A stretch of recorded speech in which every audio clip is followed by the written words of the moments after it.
Okay, we're back. Oh, man. Yeah, I'm sorry to anybody who was really hoping for more Death Stranding today. Um, that the BT encounter got me in a way that Resident Evil 8 has failed to do. Um,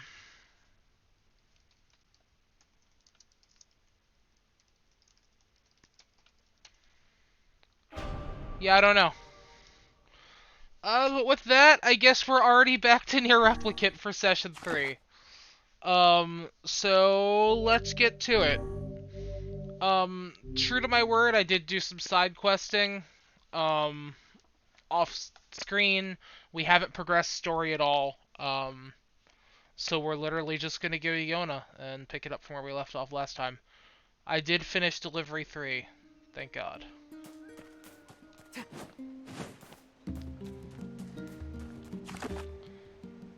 Yep. Let's go check in on our Yona.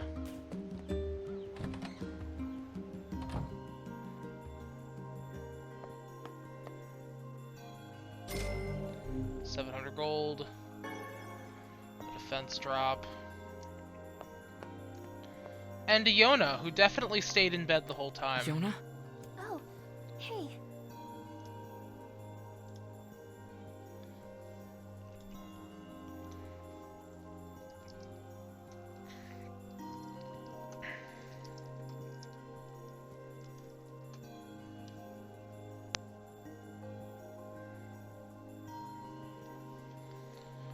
How are you feeling? Yeah, how are you feeling, girl?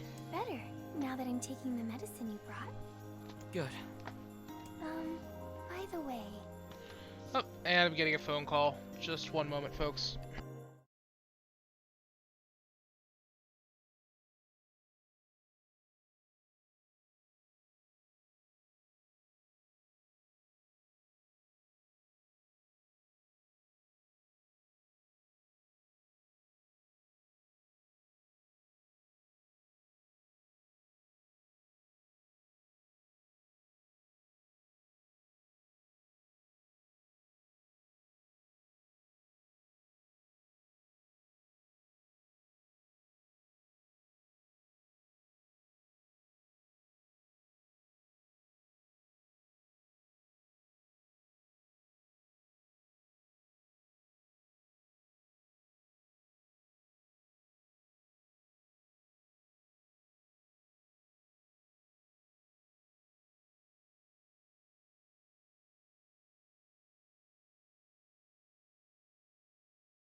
Alright. Sorry about that. No, not starting soon. Gameplay. There we go. What's up, Yona? Are you gonna stay here today? I mean, I could. Sure. I'll stay. You bet. Really? You'll stay with me? Really? Yeah, we can hang out with Yona. Yeah, Yona. I'll stay. Yay! Now get back to bed. Okay.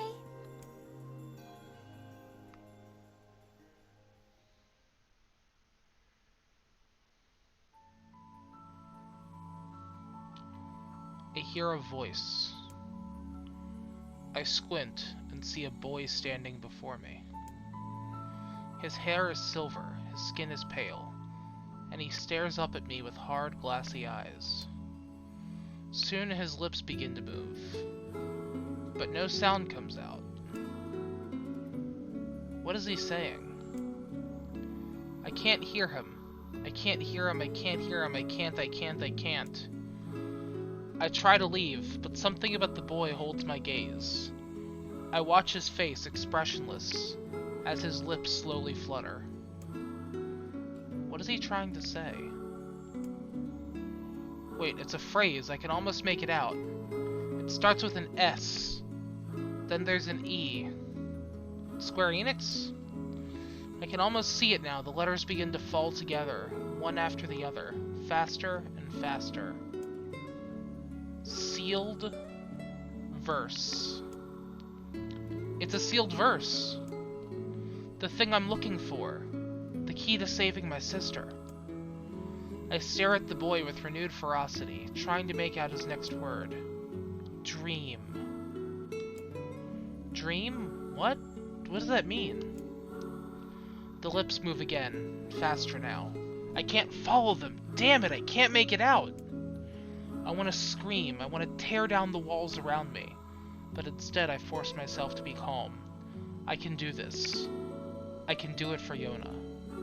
Slowly, ever so slowly, I parse out the letters that make up his final words. Forest of Myth. Well, it seems we have our next objective.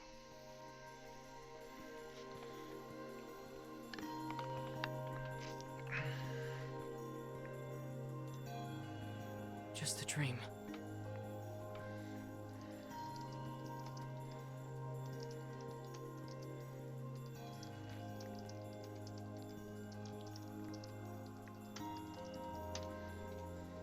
Even in my dreams, I'm hunting sealed verses.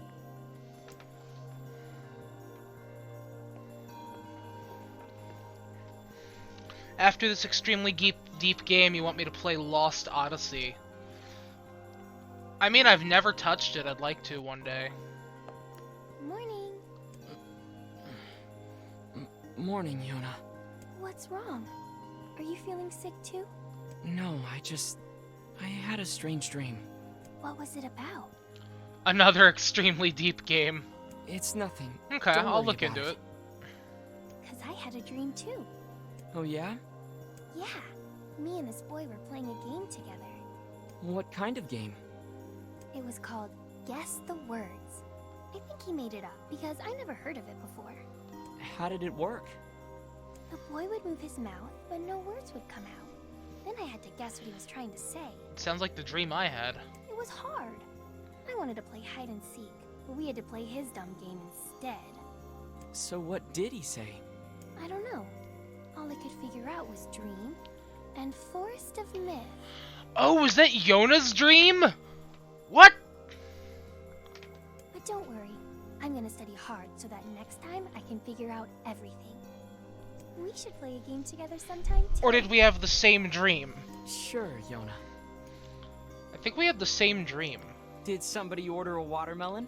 Also, I have this watermelon for you, Yona. Yay! You're the best. Anything else you need?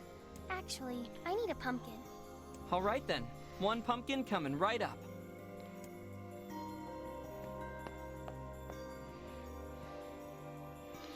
Alright, I guess I have to get a pumpkin. We can side quest a little on a stream. As a treat.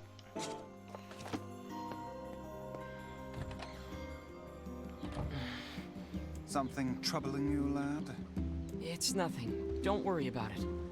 Come on, I need to go ask Popola something. Your Yona certainly has some eccentric tastes. She's always been that way. But if that's what she wants, that's what I'll get. Being Alright. an older brother appears to be a difficult job. Let's see if the grocer just in need to see her Facade smile. has Then it's all a worth it. pumpkin. I mean, if I have to grow one, I'll have to grow one. But, you know.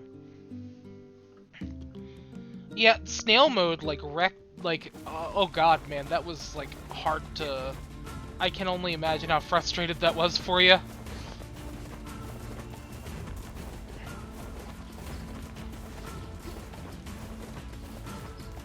You know, I haven't checked my words in a while. I bet you I have better words.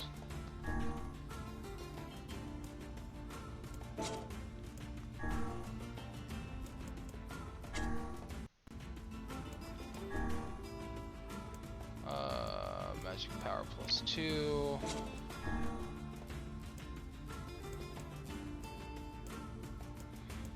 I can add poison and paralyze.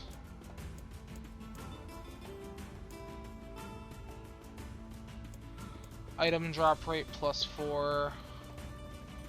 Physical defense.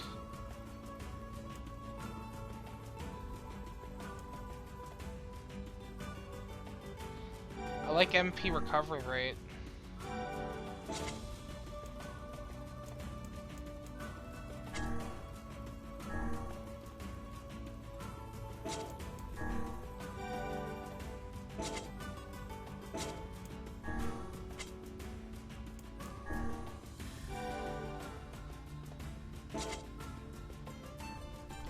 There we go.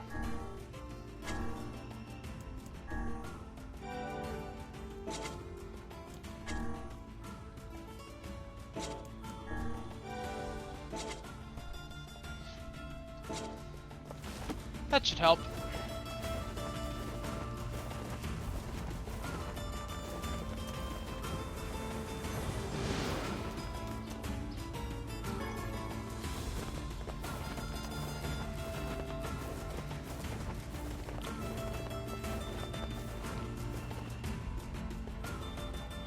Now, thankfully, as a result of our side quest adventures, I have a bit of a shortcut through the desert now.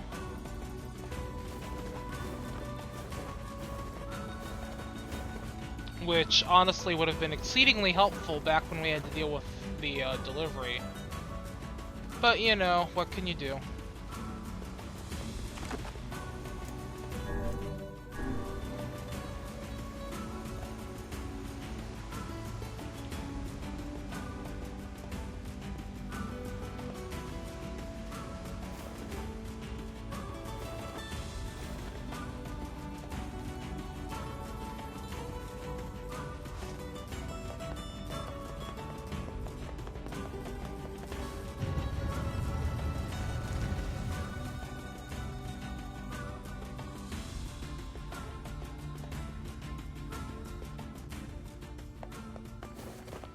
Alright, back at Facade.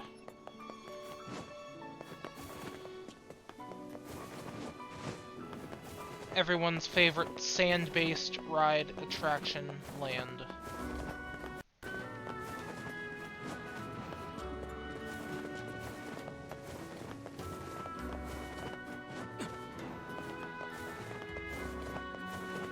You got pumpkins?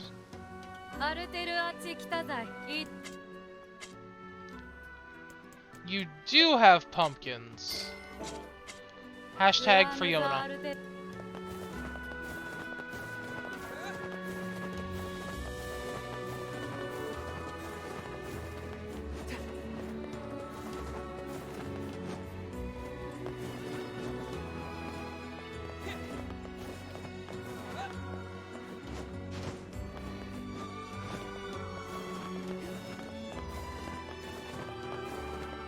Hi, Kaine. Bye, Kaine.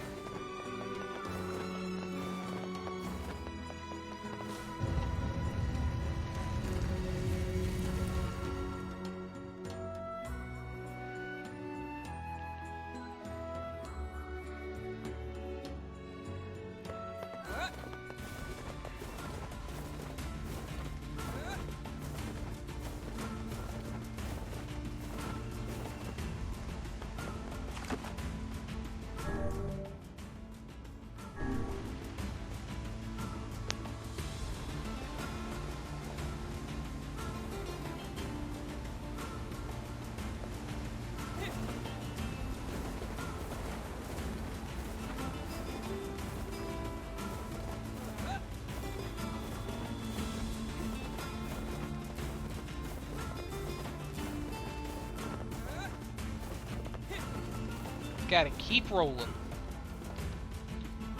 Fred Dursting it up. But anyway, like I said, I hope y'all are doing alright. Sorry again about the game change, but we gotta do what we gotta do.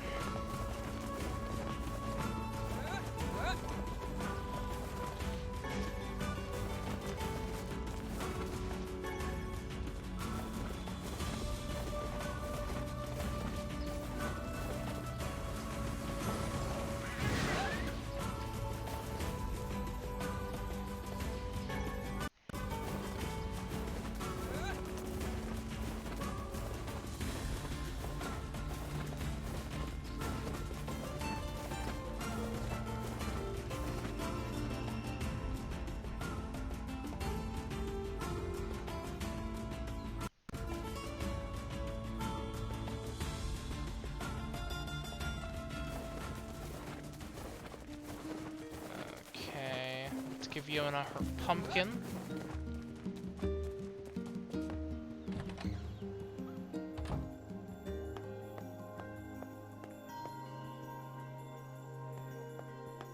I got your pumpkin, Yona. Thanks. You've sure been eating a lot lately. Oh, I'm not eating them. What are you doing with them? You're not? Ta-da! Here you go. I made it all by myself. She cooked for me. Is this a cake? Yep. Popola taught me how to bake one. I made it for you in secret. Wow, Yona, this is, well, it's a surprise for sure. Come on, try it, try it. Yeah, this is so good. Why do I have a feeling it's not? Yay! You're always super busy, so I wanted to make you something to help keep up your strength. That's really sweet of you, Yona. Thank you. Sure. Actually, I made like 7 cakes, so there's tons of leftovers. 7 cakes? That's less than 31. The life of an elder sibling continues to be a trying experience. Thanks, Weiss. You're telling me.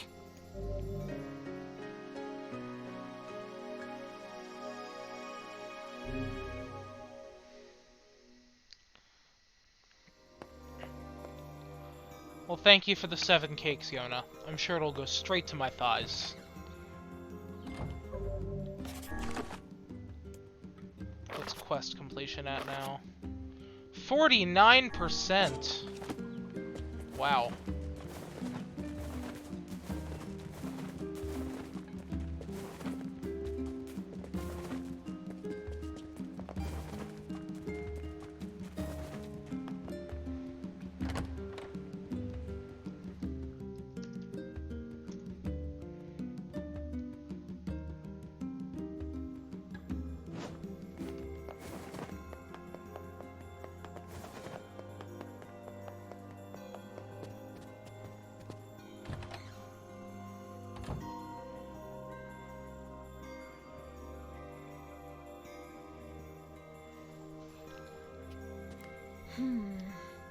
What's up, Popola? Oh, hi. I just got a strange letter in the mail. You did now. Dear Popola, I hope this finds you well. I'm writing in hopes of bringing your attention to a certain dream issue of concern regarding recent events in Dream the Village. Oh no. I was hoping I might be dreamable to get your dream on the matter.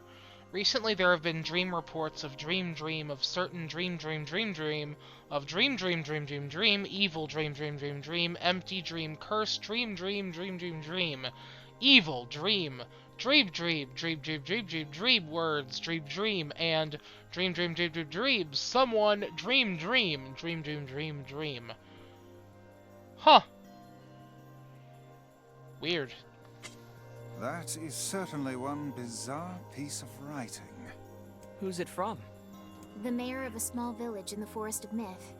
It's a wooded area up north. The Forest of Myth?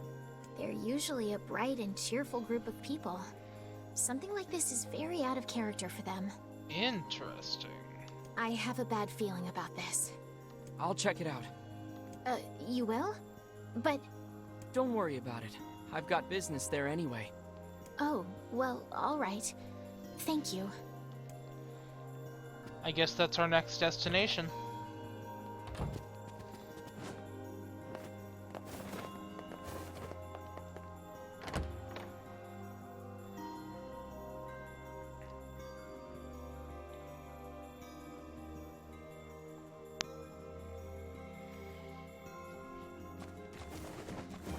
I'm gonna make one stop at Devila,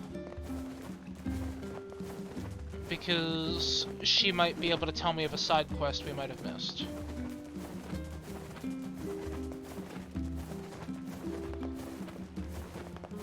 There's a magic number that we want our quest percentage to get to.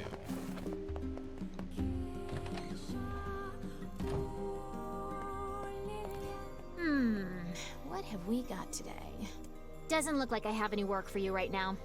Come back next time you're free, okay? Well, thank you. Bye, Davila. Black scrolls in our village. The black scrawls in the village now. Uh-oh. Unless they're talking about Yona.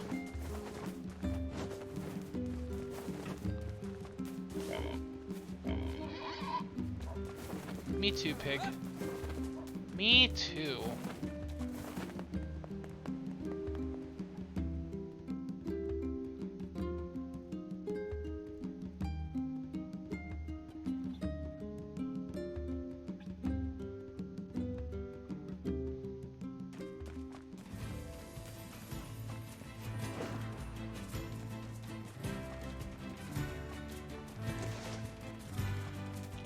Alright, Hog Buddy. Take me to the Forest of Myth.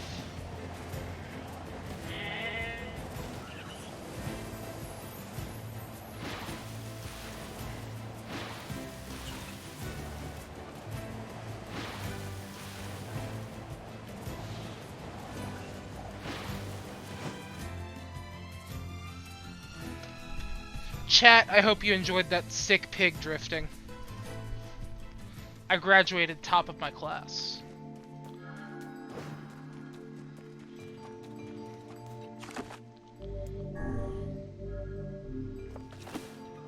Forest of Myth. Anybody home? Side quest man! Beware the words. The words? What do you mean? Contagious words. Contagious words. Those who dream. Those who dream? Okay. Hold a moment. There is a strange new sensation in my mind. Weiss's voice rose in a quizzical way. It is not quizzical. What's going on? The villager's body shuddered as he slowly opened his eyes. Perhaps we should start by asking this man. Who are you? We heard something happened to this village, so we came to see if we could help. Weird. The mayor stared at Phalanx and Weiss. If you can speak to me, I must have caught you in my dream. What? In your dream? The mayor explained. In the past weeks, a mysterious disease called the Death Dream had spread across the Forest of Myth. Those who caught it were cursed to fall asleep and live forever within the world of their own dreams. The village mayor had determined that the Death Dream was spread from person to person by spoken words, but before he could learn more, the disease took him as well. Oh, the words are getting bigger. Weiss stared at the mayor, his mouth twitching slightly. Now see here. Are you saying that we have been absorbed into your dream? Well, yes. I think you have. In other words, we've caught the Death Dream? Before the mayor could confirm Phalanx's suspicions, Weiss exploded with rage. Ridiculous. Preposterous. Completely unfathomable on every conceivable level. I don't even recall falling asleep. That's just how the death dream works. Though polite, the mayor was clearly trying to brush aside the book's remarks. My remarks are not to be brushed aside, fool. The mayor twisted his mouth into an embarrassed grimace, then quickly changed the subject to who Phalanx had seen and what they had discussed since coming to the village. Something there must have caused you to enter my dream. A certain conversation, a specific word, something. Phalanx and Weiss racked their brains, but they could find no easy solutions. There were simply too many words to consider, too much random chatter, too many meaningless— I only spoke with the mayor! Grimoire Weiss does not engage in meaningless conversations. The mayor's suggestion that Weiss chose his words carelessly seemed to sting his pride. It does not seem to sting my pride, you bloated gasbag of a narrator. Yeah, they didn't even use Emma. It has demolished it utterly. Irritated, Weiss looked skyward as if searching for answers in the heavens. I was doing no such thing. Just leave me alone already. The anger created by his harsh words bled over to Phalanx like a contagion. Wait, said Phalanx suddenly. Did someone say contagion? Yes, I believe so. What of it? Well, the villager told us to watch out for contagious words, right? The mayor leaned forward with renewed interest, pushed a startled Weiss aside in the process. He must have said something, right? Asked the mayor. Some specific combination of words. What was it? It was about dreaming, or something that dreams. Oh, what the hell was it? A sheep? Cried Weiss suddenly, blurting out the first thing that popped into his head. The others stared at him for a moment before slowly shaking their heads. After a few more minutes of thought, Phalanx's face suddenly lit up. I remember! Those who dream. That's what he said. I'm sure of it. At this, the mayor produced a thick sheaf of papers from his pocket. He flipped through them a few times before nodding his approval at Phalanx. That sounds right, he said as a stray sheet of paper fluttered to the ground. My notes also mentioned something about that. I bet it was the last thing you heard before you fell asleep. The mayor shook his head, his pencil stub tracing the lines across a long piece of paper. For the last month, I've done nothing but study the disease we call the death dream. I mean, I'm the mayor, right? It's my job to protect people from whatever comes along. But I never expected a couple of outsiders to start entering people's dreams. The mayor paused, a grimace crossing his face. I should probably be taking notes or something. Weiss immediately fired back. I applaud the force of will I'm gonna do a Weiss voice. It takes to research a disease in your dreams, he said. But perhaps we should bend your efforts to escaping this place instead of trying to understand it. The mayor's hand tightened around his pencil, snapping off the tip. I've tried to escape. From the very first moment I realized I was locked inside my own dream, I've been looking for a way out, but I don't think it exists. I mean, this is my dream, right? If there was no exit, I'd know about it. He paused for a moment, his unfocused eyes staring at nothing. My village was beautiful, he said to no one in particular, and it was filled with the most wonderful people you could ever hope to meet. But once this disease took hold, things changed. It's like something took a sponge and soaked all the color out of our lives. I just want us to be whole again. I want us to be free. And I won't stop trying until it happens. Phalanx nodded in agreement. Huh? Wait a second. I didn't nod. Look, if we can be of any help, said Phalanx, just ask. Now hold on. I did not just say that. Silence! Cried Weiss. The grimoire looked from Phalanx to the mayor and back again, his face filling with confidence. Grimoire Weiss's face is always confident, thank you very much. Now see here, Mayor. You told us that nothing can exist in this dream without your knowing of it. But yet you seemed surprised to see us when we first arrived, yes? The mayor slowly raised his head, realization dawning on his face. Oh my god, you're right! You're right! I had no idea you were coming! The human imagination is a limitless engine, said Weiss. And the dreams are the fuel. If you can imagine an exit, then it must be so. With your permission, we shall search it out. Thank you, said the mayor. I don't know how I can repay you. Payment is not required. We're as eager as you to be done with this place. The mayor suddenly felt as though he could breathe again. He'd almost forgotten what it was like. Good luck, you two, he cried at the departing forms of Phalanx and Weiss. We're all counting on you. As Phalanx slowly faded into the misty forest, the mayor was struck by a sense of déjà vu. I saw this man once before, he thought, but where? Phalanx's mood darkened as he trudged through the forest. Hours earlier, when the beauty of the place was still a new thing, he'd been confident they could get in, find the exit, and be home in time for dinner. But the deeper they went, the more the forest closed in around him. The mist made it difficult to see more than a foot in any direction, and moss-covered rocks seemed determined to twist his ankle. More than once he'd been forced to steady himself on the rough bark of a tree, and his hands now left small trails of blood on everything he touched. Additionally, Weiss was proving to be a spectacularly poor traveling companion. Unhindered by either terrain or physical effort, he spent most of his time urging Phalanx to pick up the pace, or grumbling about their slow progress. Finally, after Weiss muttered something about legless turtles being more adept at navigating the environment, Phalanx snapped.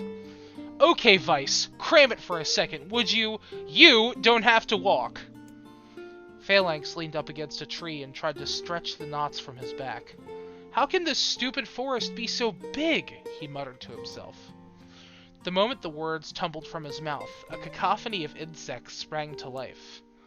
Every imaginable form of buzz, click, and hiss roared out at a volume that rattled his teeth. Phalanx slapped his hands over his ears and screamed to be heard. "Weiss, what's going on?" Phalanx could see Weiss's mouth moving, but he might as well have been shouting in a tornado. The insects screamed. The forest howled. And then, just as Phalanx's ears seemed ready to tear from his head to run for cover, the sound diminished. Hesitantly, he removed the hand from his left ear and listened for the creatures of the woods. Zree, zree, zree, zree. I'm not reading these.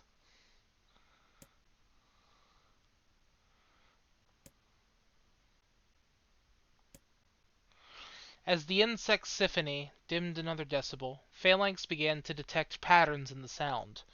This isn't random. It just isn't random white noise. It's something else. The insects weren't just calling out. They were asking a question. Ooh, I like this song. 1 with it is lacking.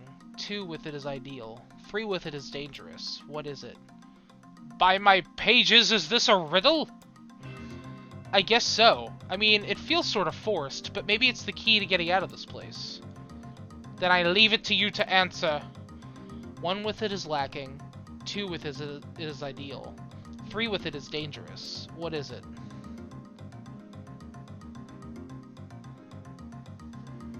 It's a secret.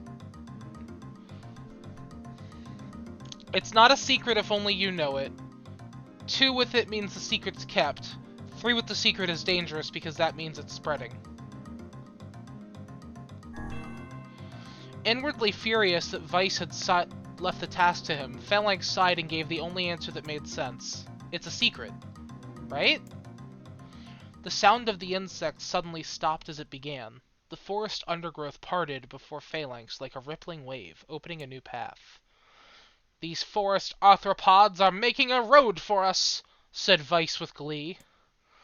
Pleased at passing the test, Phalanx moved on with new intensity. The path offered his body relief from the undergrowth, but gave even greater cheer to his mind. As long as they were on a path, their journey had a purpose. "I guess the forest has accepted us, huh?" said Phalanx after a bit. Weiss spun around to face his companion.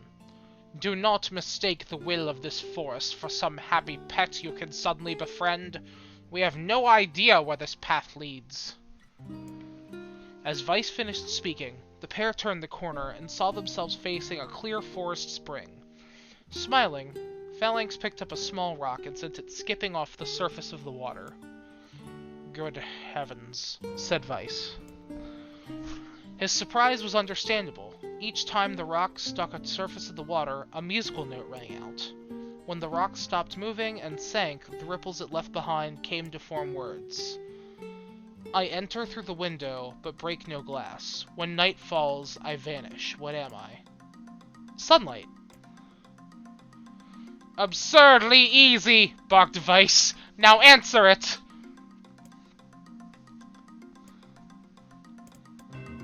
Sunlight! A plume of water suddenly burst from the spring. Sunlight filtered through the trees and reflected off the plume, creating a shimmering rainbow that spanned the entire horizon.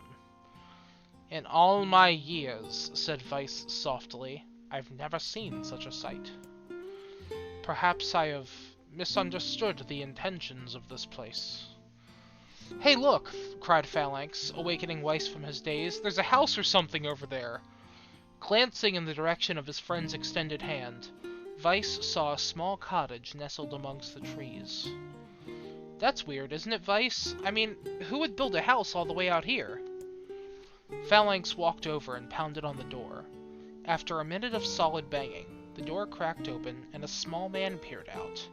His body was cloaked from neck to toe in a large black cape, while his face was obscured by mist. Began Phalanx.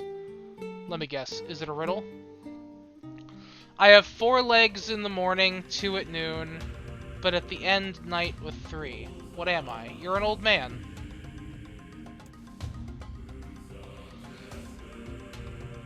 If we wish to engage this man in conversation, said Weiss, it seems we must answer his riddle. It's a person! Yeah, I suppose, said Phalanx. Well, at least it's an easy one. A man. The mist dissolved from the cloaked figure and he spoke a single word. Correct. With that, the man flung his garment aside, revealing his true identity. You're the mayor! Cried Phalanx. The small man slowly shook his head. I'm not the mayor you know. Now listen to my words. Long ago, I saw a version of you that was not yourself. I'm sorry? What does that mean? It will make sense in time. At present, I simply congratulate you on cracking the seal of the Death Dream. Now, you must go to the person at the forest entrance. With that, the man turned on his heel and slammed the door behind him.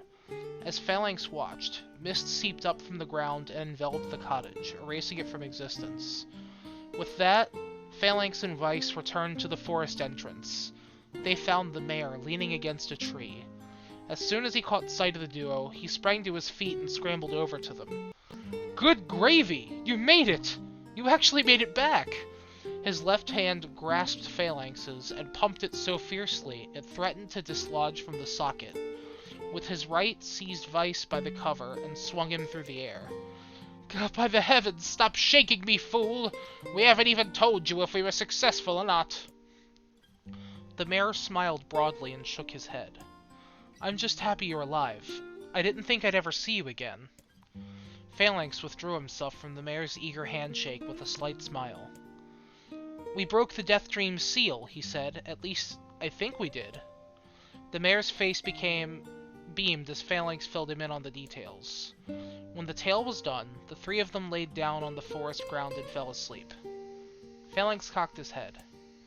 Okay, hang on a second. This is crazy. Why would we just lay down and go to sleep? Cease your endless prattle and go to sleep, fool! Fighting against the rules of this place is futility itself. Phalanx and the mayor obediently reclined atop the grassy earth. Have you forgotten? Continued Weiss. It is words that control the Death Dream, words that allow us to move from place to place.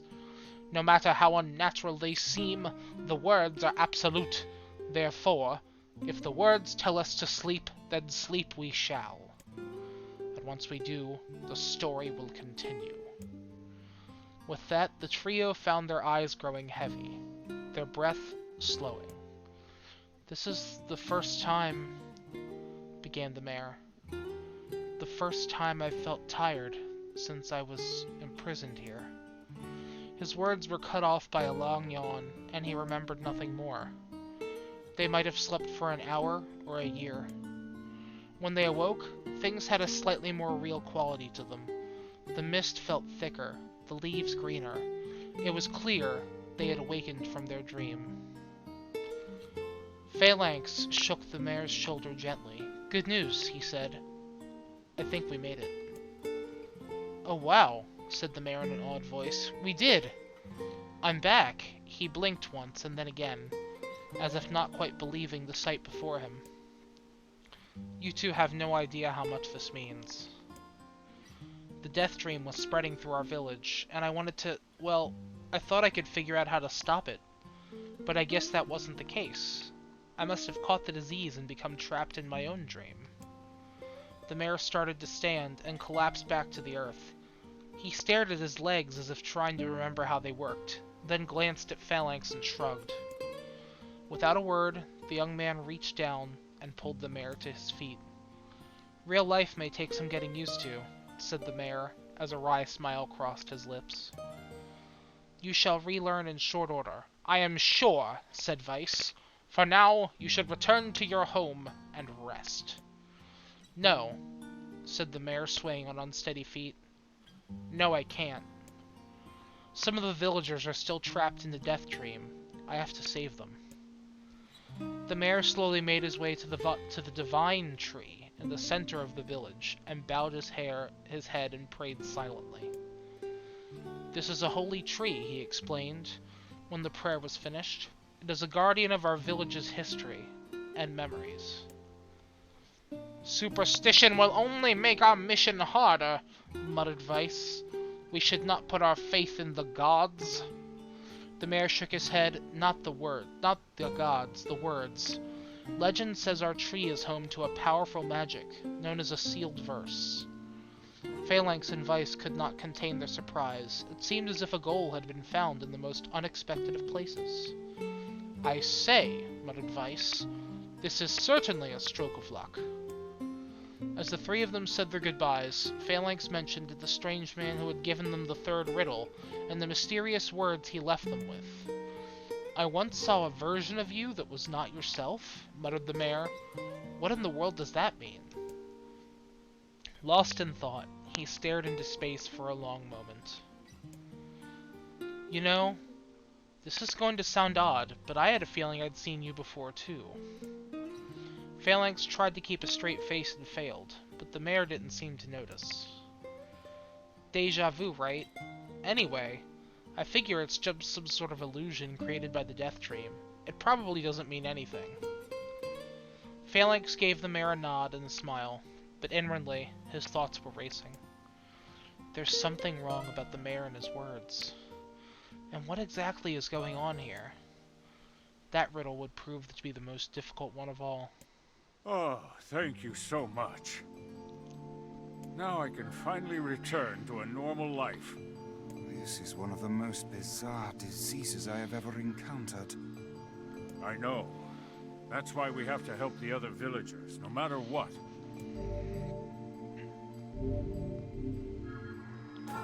Well, I got my For a sealed verse. That didn't take much effort.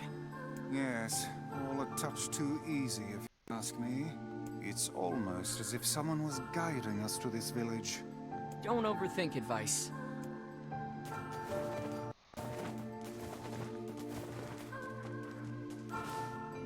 This person must be dreaming too. It would appear that way, yes. Not yet.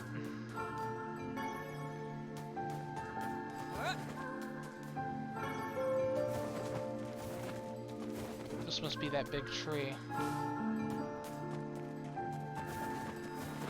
Let me save before we help the other villagers.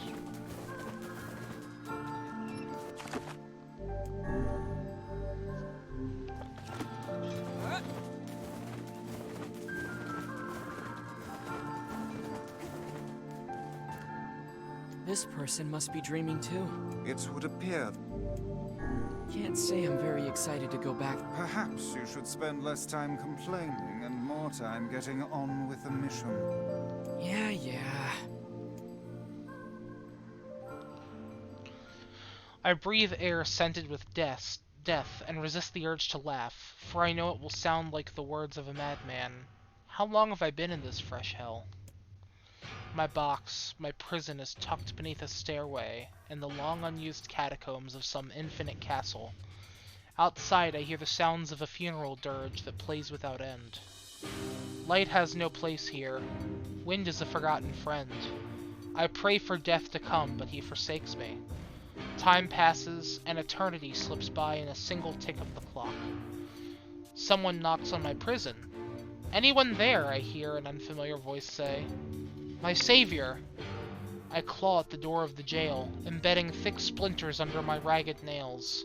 I scream for help. I laugh. I sob. Surely this is a product of my addled mind. Surely it cannot be true. "Help me," I cry. "For all the love of the gods, help me!"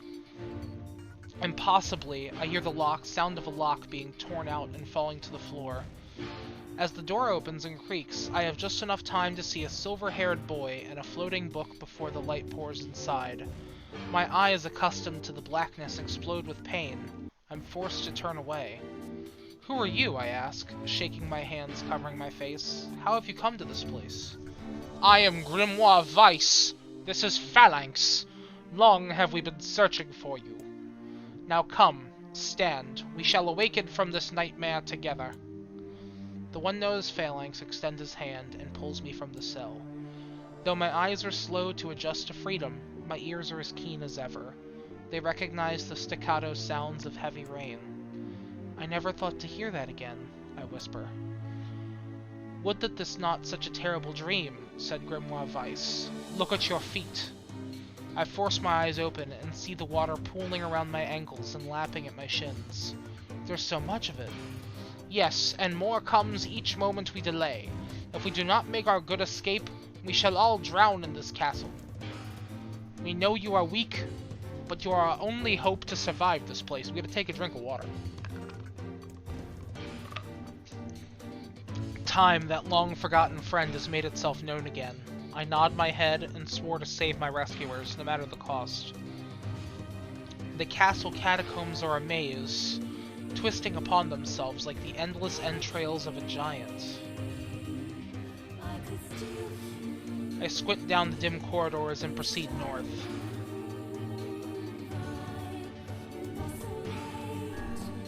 At the end of the corridor, I find a row of 20 gorgeous canopied beds, resting atop a carpet of velvet. All are covered in a thick layer of dust and cobwebs.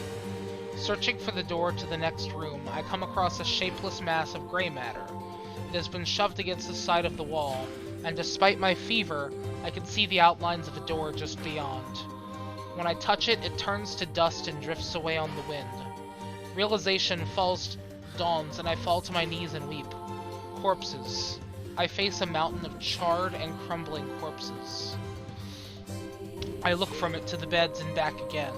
Someone has piled these bodies into a tower and set them ablaze. Whether they were alive or dead, I do not know, and sanity will not permit me to consider the proposition further.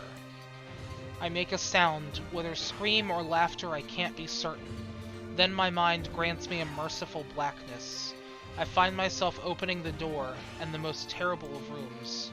I squint down... Let's go east. And west. Oh. North? Oh, Christ. East? I find myself in a great hall with only the sounds of rain for comfort. The waterlogged red carpet squishes between my feet as I approach the center of the room. Once there, I behold a beautiful dining table upon which rests china, as well as the remains of a fantastic feast. I see many chairs, each holding a dinner guest. Noticing movement, I approach the table's head, but as the truth of the matter dawns on me, I recoil in horror. The host of the feast is a corpse, as are all the invited guests. An army of foul-wriggling insects have made their homes in the remains, and this is the movement I saw. The once splendid feast was nothing more now than a requiem for the damned.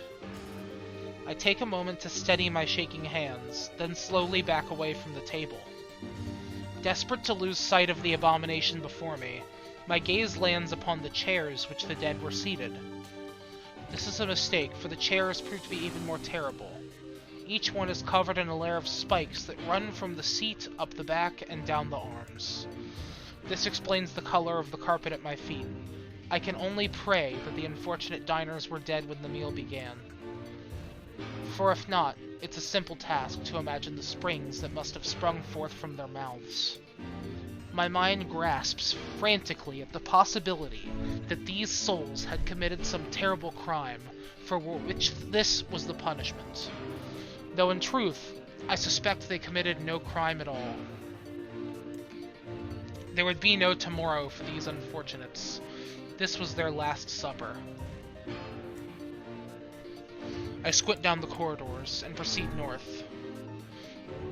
Against all hope, we make it to the front door. "Break it down," someone cries, and so I give myself the effort. In tandem, I slam my body against the thick, sturdy door. On the third try, it gives way, and we find ourselves sprawled on the ground outside the castle. The storm is in retreat. The clouds above are still dark and foreboding, but to the west I see the thin shimmer of sunlight trying to break through.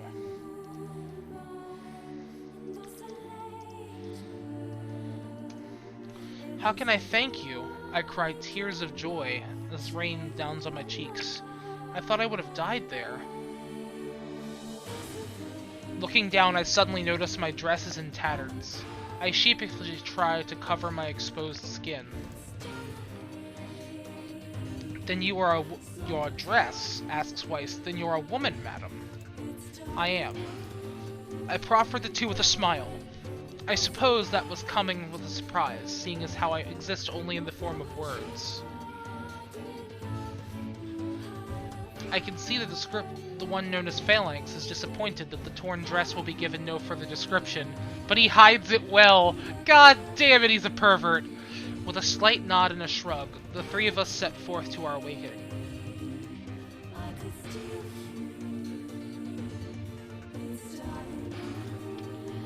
Behind us, an awakening is another kind is taking place. Black smoke fills the abandoned castle, providing the countless damned souls inside with their final shroud. After a moment, the windows shatter with a mighty roar, and a breeze blows through the hallways and corridors, clearing the smoke away for good. As we watch in awe, an uncountable black shadow slowly flickers to life, crossing to and fro in front of the broken windows. The castle's dead have awakened to their new life, as shades. You have anything to say about that? Hopefully there will be no labyrinth next time. I hear that. Thank you so much for saving me. I never want to have a dream like that again. Alright, let's save, and we have another villager to wake up.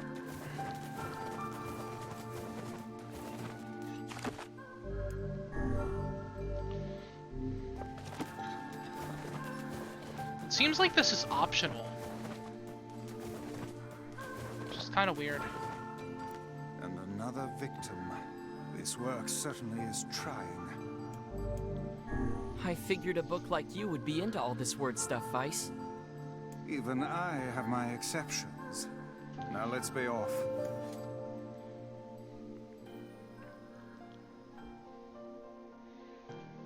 A colony of massive sculptures was visible in the distance, their tall forms scraping against the sky. Weiss and Phalanx had never seen such a sight. Their eyes widened as they tried to take it in. Those buildings must be huge if we can see them from this far away. What do you think, Weiss? As Weiss considered his answer, the sun beat down on them with renewed ferocity. Perhaps they are some manner of mirage. Under this heat, a mirage or two would hardly be an unexpected sight. Phalanx nodded and wiped the sweat off his brow, leaving a trail of sand in its place. He thought he'd never been so thirsty.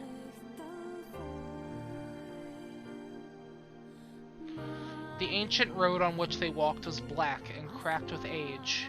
Here and there, thin wisps of grass pushed up through a rocky surface, as if defying those who had laid this material down over their home. The heat reflecting from the road made Phalanx lightheaded. His feet hurting, he crouched down to rest. I don't know how much longer I can do this. Is someone playing a joke on us or what? The complaining had already begun. Weiss tried not to let his eyes roll too much. A joke? He said. Weiss tried not to... Oh. No, this is no joke. This road leads to the city of art. Perhaps the path itself is simply some manner of grand artistic work. You don't sound very sure of yourself out there. Perhaps not, but thinking of it in this way might make it easier for you to bear. Phalanx glanced at Weiss's grinning face, shook his head, and resumed walking. No, it's just Phoenix, Arizona. Damn. As time passed, Phalanx's feet grew more painful, and his throat drier than he thought possible. He tried not to look further than the next step ahead, because the bright sunlight made him hesitant to trust his own senses. "We are definitely getting closer," said Weiss in an effort to cheer his companion. "Yes, this much is certain." Encouraged, Phalanx lifted his gaze. Suddenly, he stopped walking, choosing instead to stand in the middle of the road, with his mouth and eyes wide open as his finger pointing in the distance. "Water!" he cried. "It's water!" "Water?" asked Weiss, preposterous. "I don't see any water." "Over there, just ahead of us. Look, oh, it's a mirage." Without response, Phalanx sprang to life and bounded off towards the site. What in the... There was no water.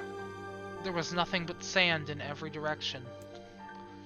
Phalanx closed his eyes and sighed as Weiss floated up behind him and chuckled softly. "I believe this is known as a mirage. Many a desert traveler have spoken of such things." Phalanx shook his head, bewildered. Suddenly he pointed off in the distance, his eyes wide once more. "Wait, there it is! I just missed it! Look, it's right there!" Phalanx sprinted off again, leaving Weiss with no choice but to follow. After a few moments he came to a halt. "I could have sworn it was right around here." Confused, he put his hands up to his eyes and rubbed them vigorously. As soon as he stopped, he noticed a blue shimmering pool of clear water just over the next rise. With a shout, he bounded off in search of it. The chase continued for nearly an hour, until an exasperated Weiss finally floated up to Phalanx and struck him in the face with his cover.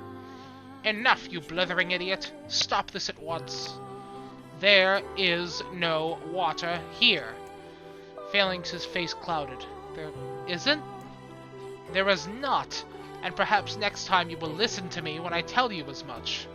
Weiss paused for a moment, then continued speaking in a slightly kinder tone. "However, I suppose this mad chase was not altogether wasted. It seems we've arrived in the City of Art." Phalanx looked out. Before him was a row of impossibly tall sculptures. Their journey was at an end. "They're huge! I've never seen anything so big." Each sculpture was the same shape, a tall rectangle that stretched up towards the sky. But that's where the similarities ended. Most were covered with panes of glass that reflected light in thousands of directions, while others seemed to be nothing but frames of steel. Sounds like the ruins of a city. Some had tall spires, while others had triangular caps. What kind of city is this? Where are the people? Where are the houses? Perhaps this land is intended exclusively for artistic use. The debate continued as they made their way through the city. Miracles of artistry were everywhere.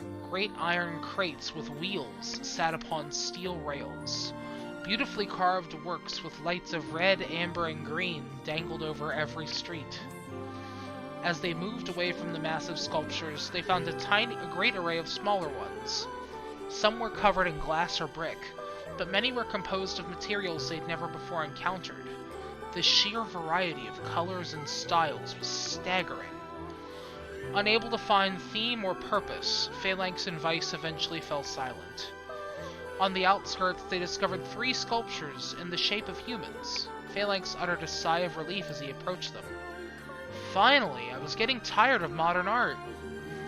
The 3 statues were indistinguishable except for a single word chiseled into their right arms: Alpha, Beta, and Gamma. As Phalanx touched the nearest statue, a bird flew from one of the sculptures. Alighting on the statue's shoulder, it emitted a brief, beautiful song that took the form of words. Only one form is real. The others are false. The real form will always speak the truth. The false ones will only speak lies. With that, the bird departed. As if on cue, the 3 stuttered to life, acquiring color and form as they began to breathe. "Hey, look at that! They're alive!" The triplets bowed low before Phalanx. "Please," said Alpha, "you have to get me out of this nightmare. I am real." "Stop lying," said Beta. He turned to Phalanx and threw his hands in the air. Alpha's a fake, you know. I'm the real one. What a load of crap. Beta is fake.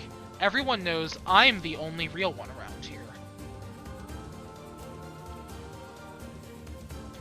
Their respective pleas given, the three returned to their frozen state. When you consider the statements, only one of them could be the real thing.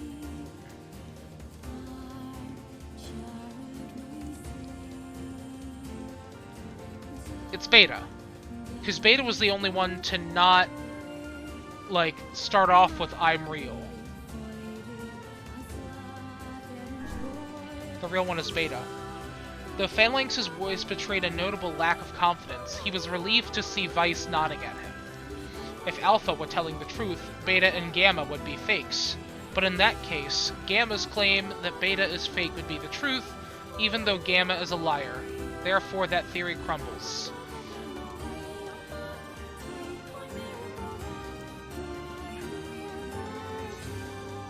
Yeah, Beta's real. Congratulations, villager. Time to awaken has arrived. Thank you for saving me, cried the villager. He dropped to his knees and bowed his head low as it could go, before an uncomfortable Phalanx pulled him to his feet. Why did you have a dream like this? Asked Vice. Have you been to this city before? The villager looked around and shook his head. I don't think so. It's impossible, right? There's no way I could have ever been to a place like this, but at the same time, I feel like I've seen it before. Deja vu, muttered Phalanx, just like the mayor. The vague sense of unease that struck Phalanx during the mayor's dream spread once more through his mind. That was rough. We did it! I am positive I have seen that place before. Okay, that's enough.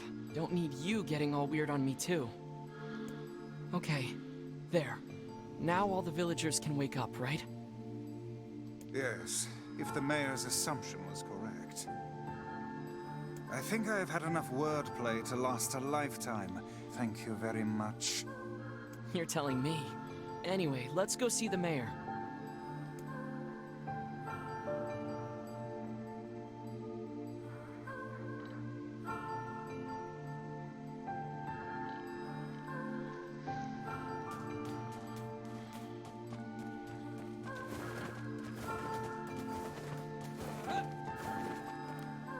How wonderful. Thank you so much. Here, I have something for you. You do? A Wow, weapon. This looks valuable. I can really have it? Of course. It's apparently a weapon of some renown, but we have little use for it. Well, we appreciate it. Thank you again for everything.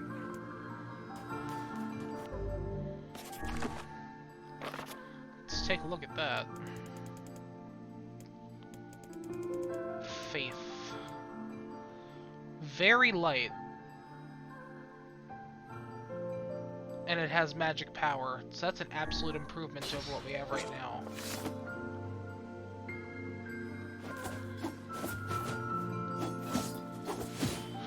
Oh, and it swings so fast.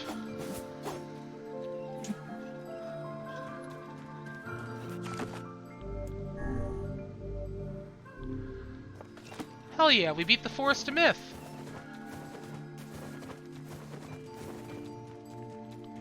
Let's see if we can go improve this already. Because, like, I'm kind of loaded on Nier cash. Nier bucks. So how was the village? Oh, it was truly magnificent. There are no words. Really. Neat. Let's get back to Popola.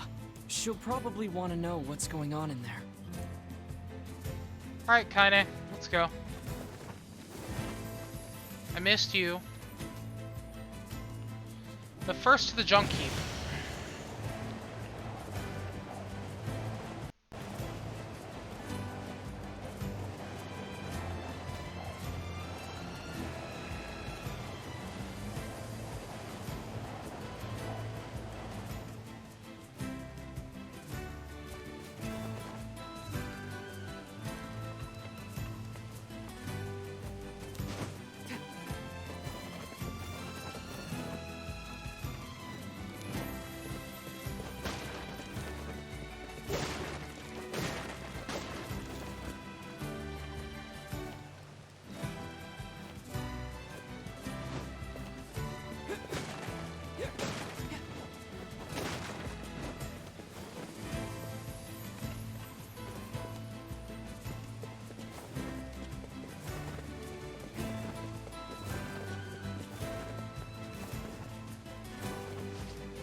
doesn't talk about Mom as much these days.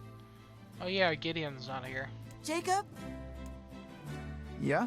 can you read me a story? In a bit, okay? I've got a customer right now. How can I help you? Need some work done on your weapon? What do you sell? You sell upgrade materials.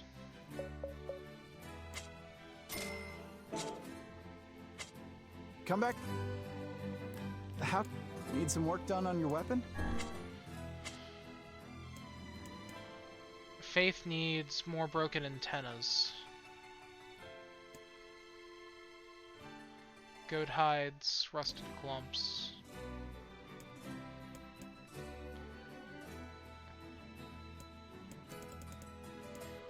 Well, I can easily get some broken Come back. antennas. Wait, do you sell them? If I can just buy them, I'm gonna do that. How... Need some work done on your weapon? Nope. Come back. Okay, let's go get some broken antennas.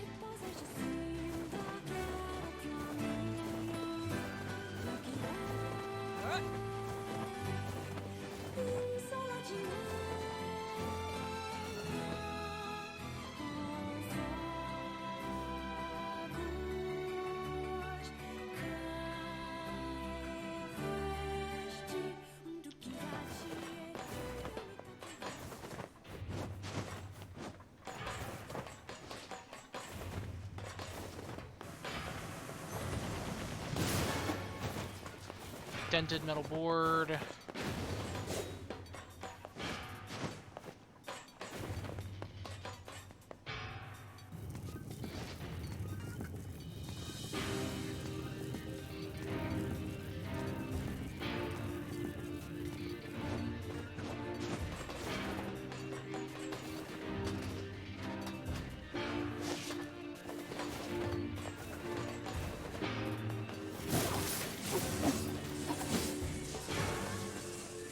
Dented metal board. There's one.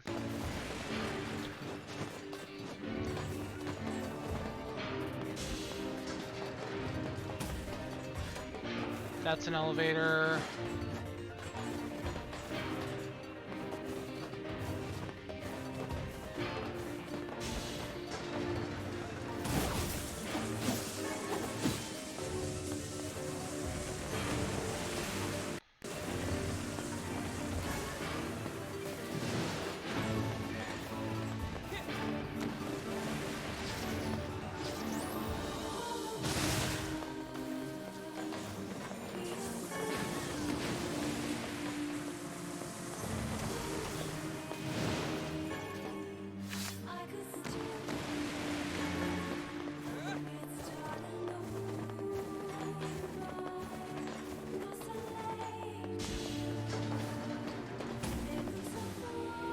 It seems we have been shut in. Yep. We sure have.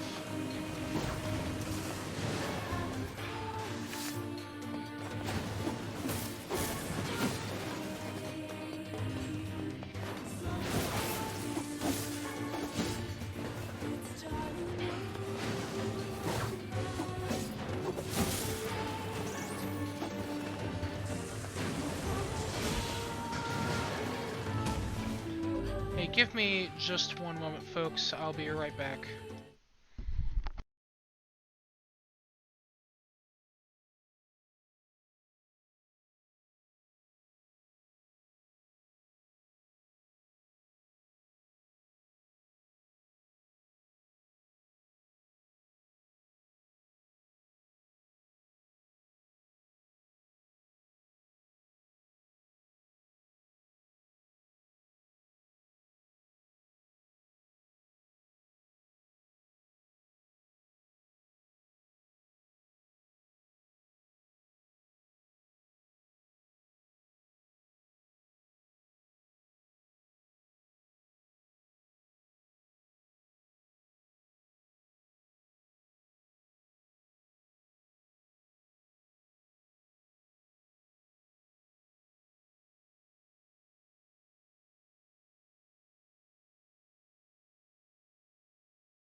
Alrighty, we are back.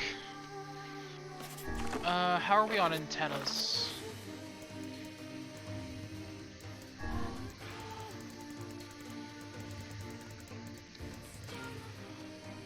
$24. Need 6 more.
That puts me at what, 28 of them?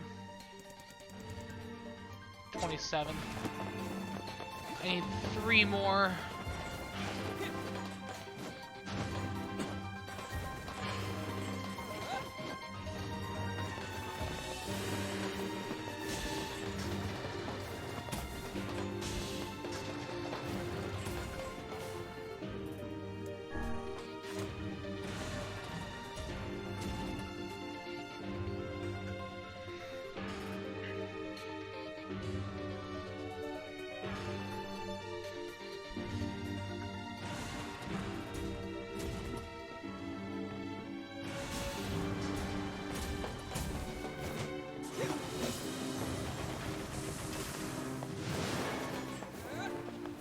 Broken arm.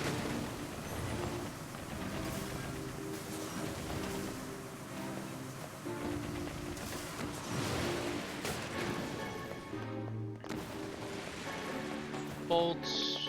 Broken antenna.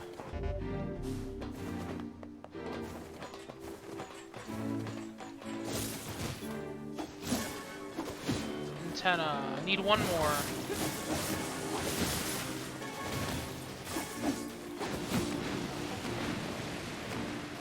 That should be our 30.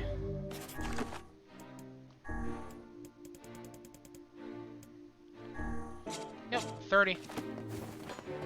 Sweet.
Oh, good. The gremlin's back. Jacob, I'm hungry.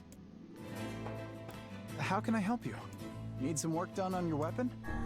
Yes, I would like you to strengthen faith.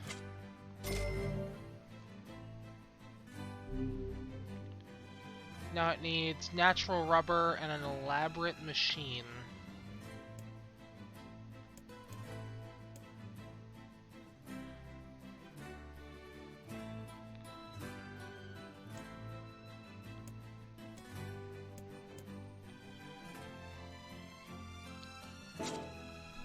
Come back soon. Do you How sell can I- titanium? Need some work done on your weapon? You don't. Okay. Come back.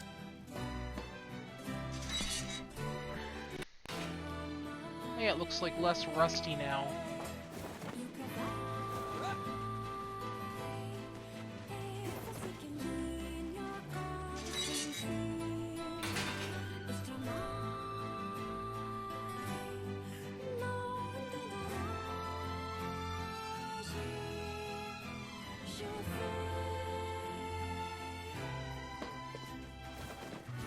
Hell yeah.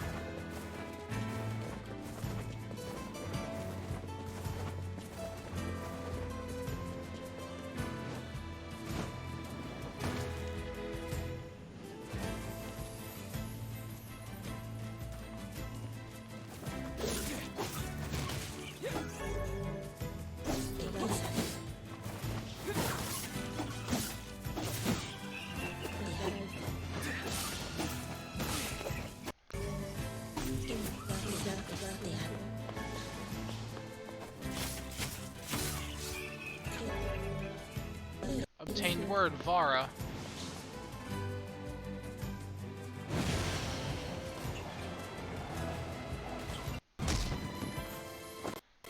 We learning.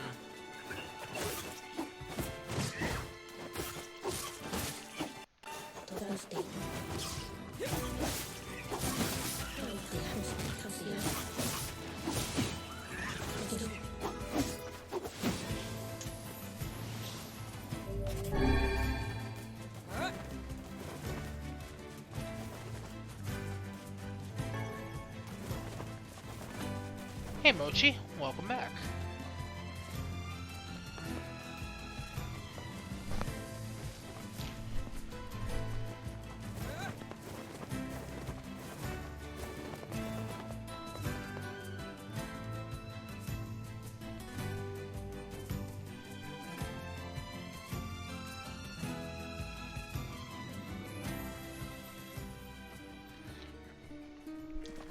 Well, now we have to be really good on stream because Mochi's here. And I don't want to disappoint you guys, and I don't want to disappoint Mochi. You could totally imagine Vice quizzing the MC midst combat. Yeah, actually, I could picture that too, to be honest.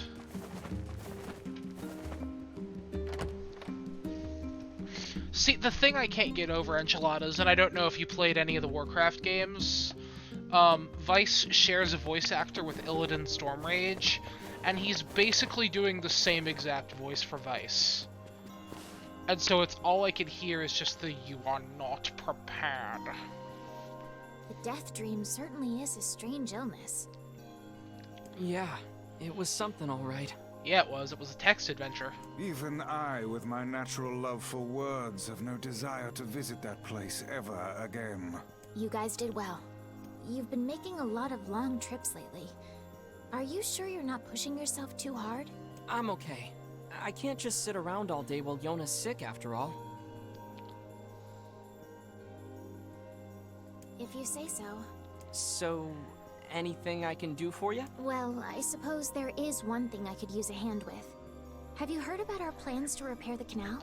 I had not. The work probably won't happen for a while, but once it's done, we can use the canal for trade and travel and all kinds of useful things. Unfortunately, however, we're a bit behind schedule at the moment. If you're willing to help out, I'd really appreciate it. Sure. No problem. What do you need? Yep, Warcraft 3, you hear it, just not as hard as I do. Great. Got it. So, the man I originally asked to help on this project hasn't shown up for work in a few days. I'm starting to get a little worried. So, maybe you can head over to Seafront and check up on him? I'll mark the location of his house on your map. He always carries a red bag over his shoulder, so he should be easy enough to find. Got it. Hey, Moch. Alright, Mochi, we gotta go find the man with the red bag. In Seafront.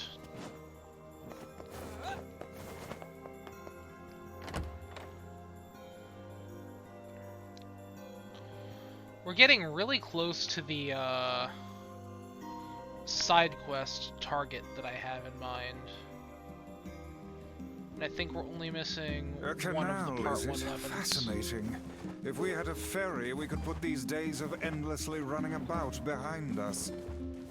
That poor girl. Yeah, I would like fast travel, if that's a thing.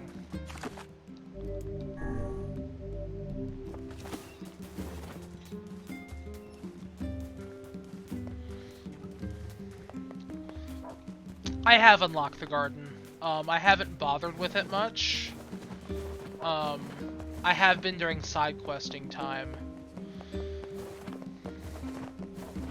I have done basically every single side quest that has presented itself to me so far.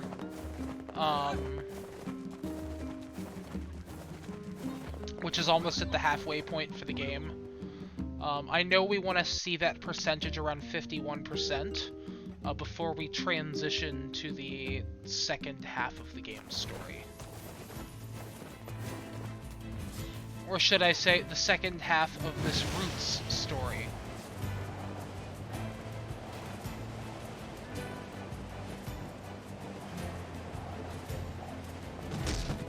Sorry, Boar.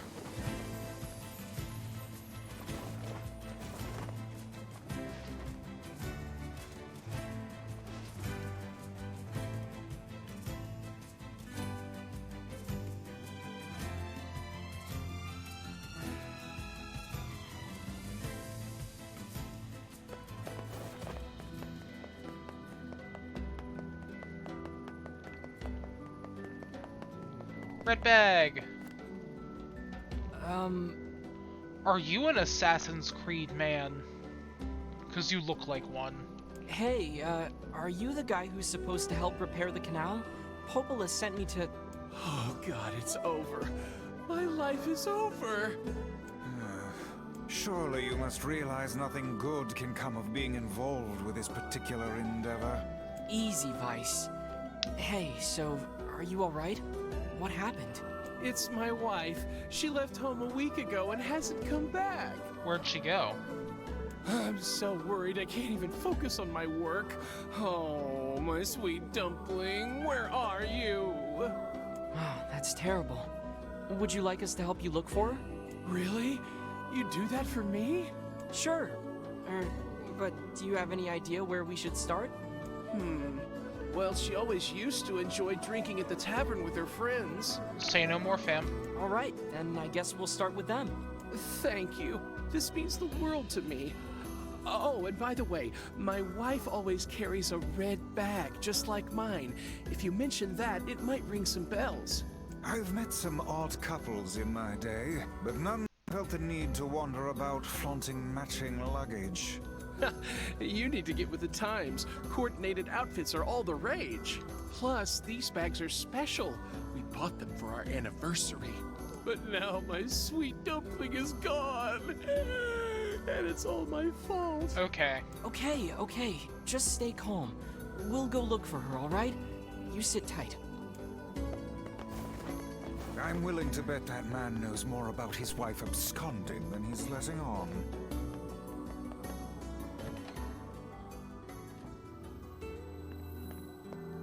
Hey there, I'm, looking for a woman carrying a red bag. Are you now? Interesting. Did something happen to her? She's been kidnapped by the lighthouse woman. She hasn't been home and her husband's worried. Do you know anything about where she might be? Trouble in paradise, is it?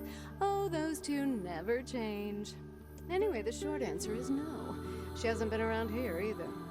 Though come to think of it, she always got on well with the woman over at the tackle shop. Maybe you should try her? I'll do that. Thanks. Hey, Hey, what's the rush? You've got a cute face. Why not sit here and join me for a round? Ma'am, I am like 12. Sorry, ma'am, but I'm not old enough to drink.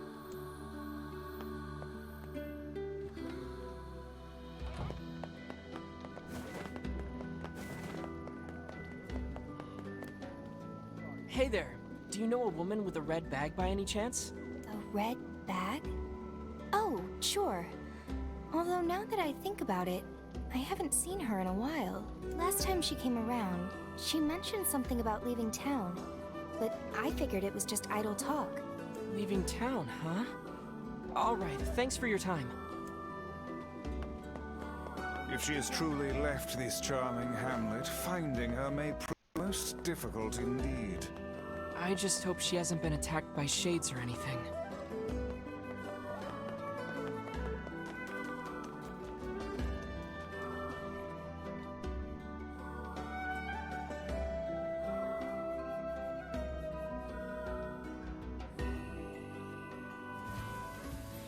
Okay.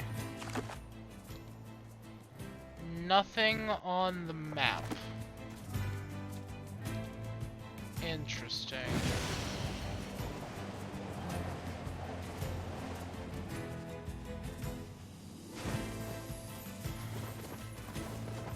I wonder if they're trying to get me to go to the manor.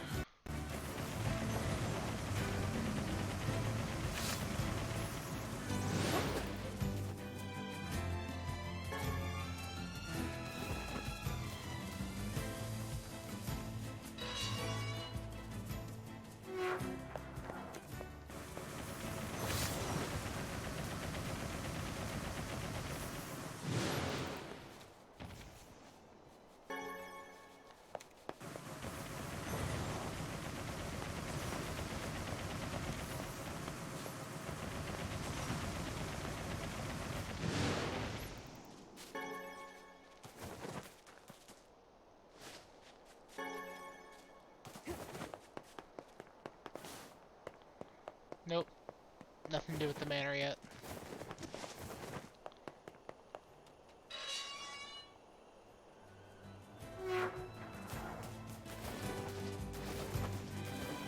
Unless I was supposed to talk to the dude by the gate of the town.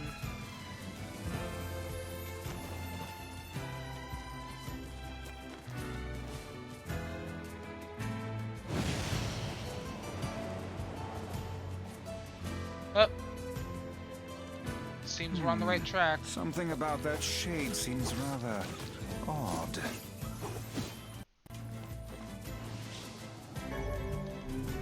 Hey, look at this. It is identical to the red satchel carried by the man who sent us on this mad quest.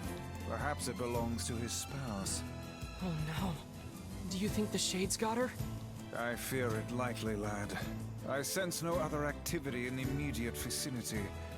We were too late. Well, this is terrible. What are we supposed to say? However difficult it may be, we've no choice but to tell the man the truth.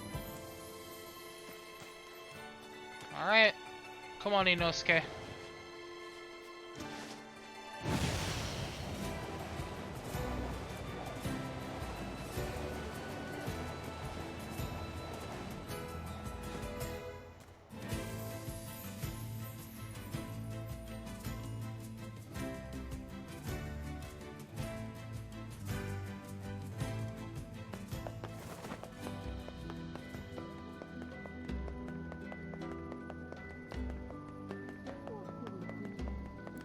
Hey, did you find my sweet dumpling?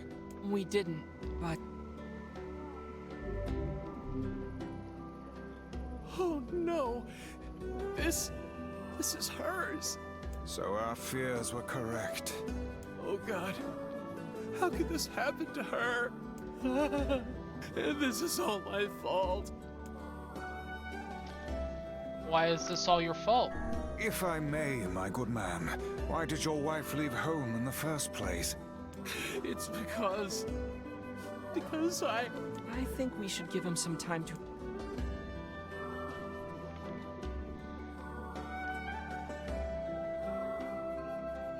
Honey, I'm home! Good heavens, you're a wreck! What's What's wrong? Dumpling, you're dead. She's not dead. What in the world are you talking about? Oh, you found my bag. Thank you so much. I can't believe I went and dropped it like that. Oh, this is such a relief. Okay, seriously. What's going on?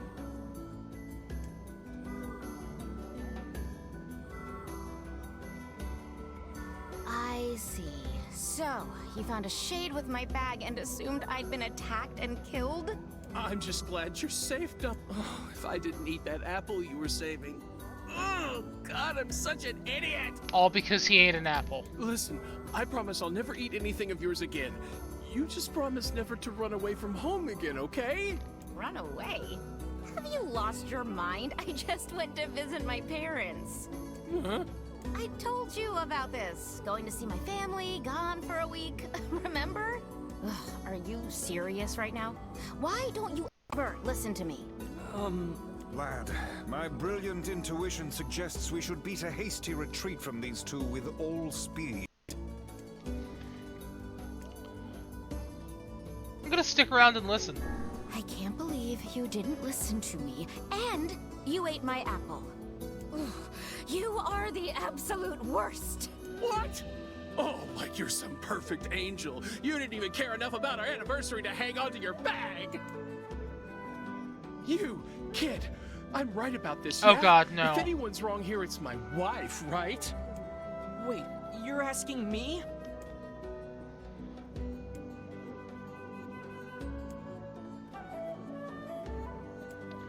Oh shit, I should have left. I should have left.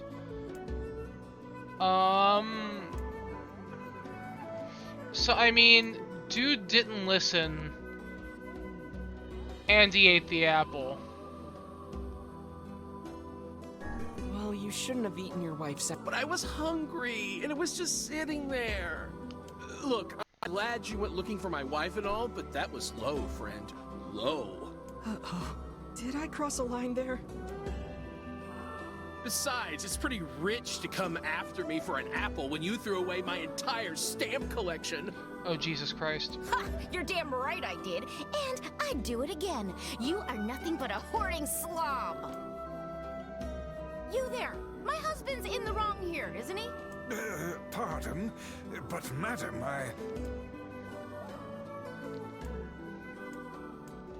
Honestly, both of you. Oh, enough. The both of you are at fault. Now apologize to one another and end this ridiculous display. Good talk for a floating magazine. Damn. I see you finally agree on something.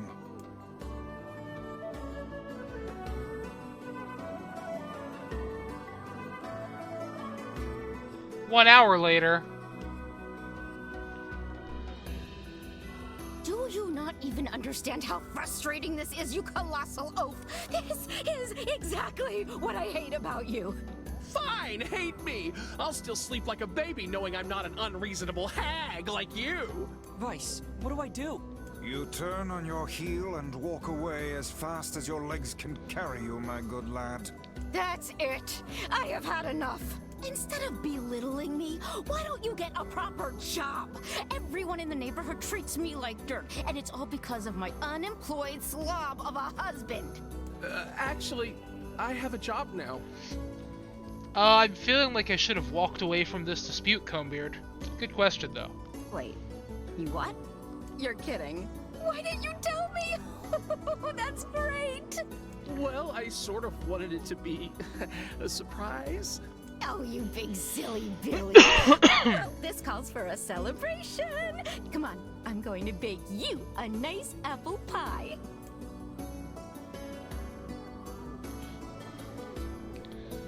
But my stomach has calmed down a bit, if that's what you're asking, Conebeard. And thank you. Hope you guys are doing okay. I have no idea what just transpired, but it has utterly exhausted me. Me too, Vice. Well, looks like they made up, so all's well that ends well? In the course of all that madness, I have forgotten why we even came here in the first place. Oh, heck, the canal! Oof, We indeed. need to ask him about the canal.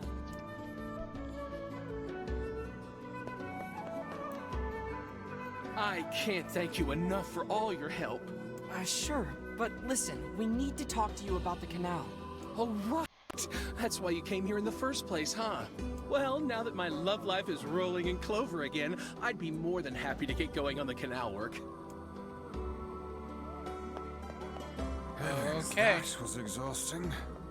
Tell me about it. Anyway, let's go give Popola an update.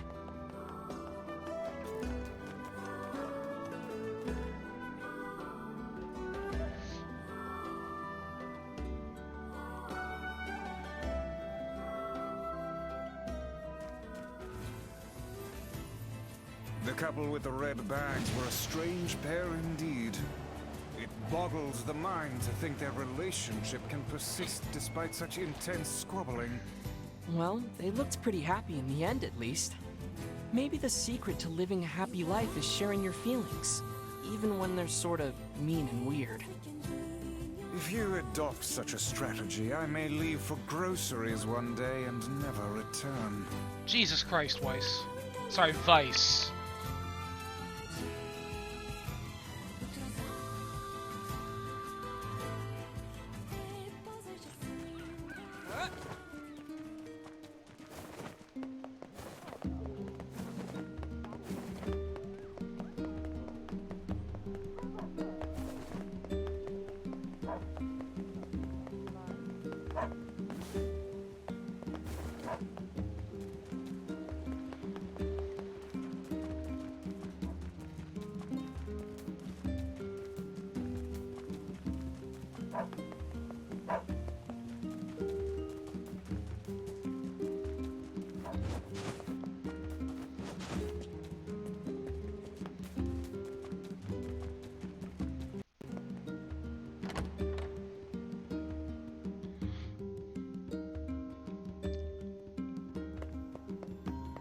Alright. Back up.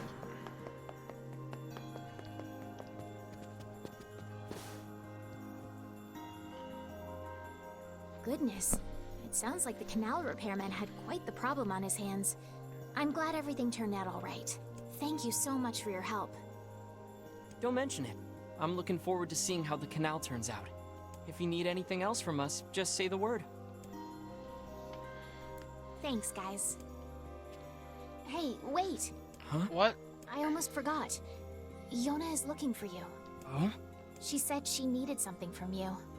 Time to go play Big Brother for a bit, huh? I guess so. Thanks, Popola. Yeah, did he though? Or was he just an ass?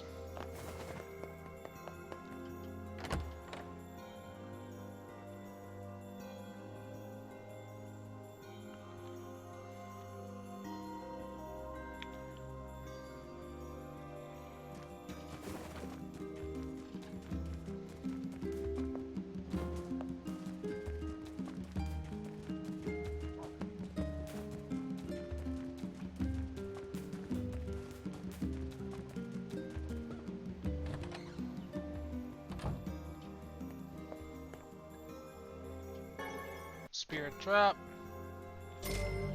Hey, 700 gold. Thank you, Yona. Yay, you're back. Popola said you needed something? Yeah, a favor, actually. What is it? I can't help if you don't tell me, sis. Okay, I'm gonna say it. Ready? I'm ready, Yona. I need you to help my friend. Your friend? Yep, I have a friend, and we've been writing each other letters. Seriously? A pen pal? How delightful. So who is this friend? Well, he's kinda... He? It's... Yes, and he's sick and in a whole lot of trouble. Okay. And I know that you and Vicey are the only ones who can help him. Okay. Vicey? Tell me about this guy. He lives in this really big house down south, and he's super nice, and he's my friend. So you have to help him, please? Yona, listen. Please? Great. Now what do I do? Moggy is up on the dresser. Excellent. Can't say no to her. Fine. I'll see what I can do. Yay! Thank you!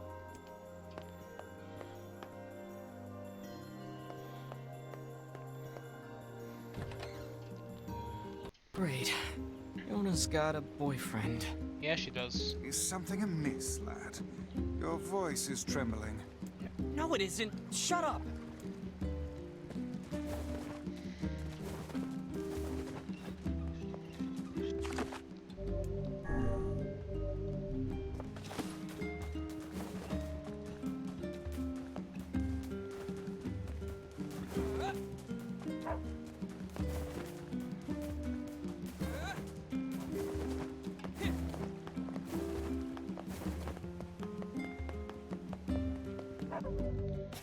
Check something.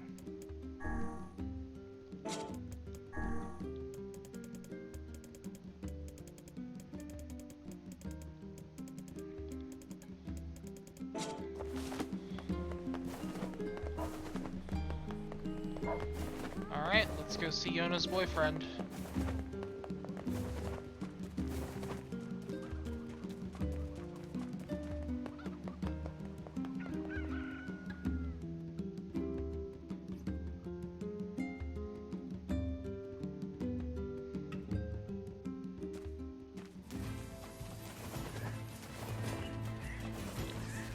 Whoa, there's like actual shades now.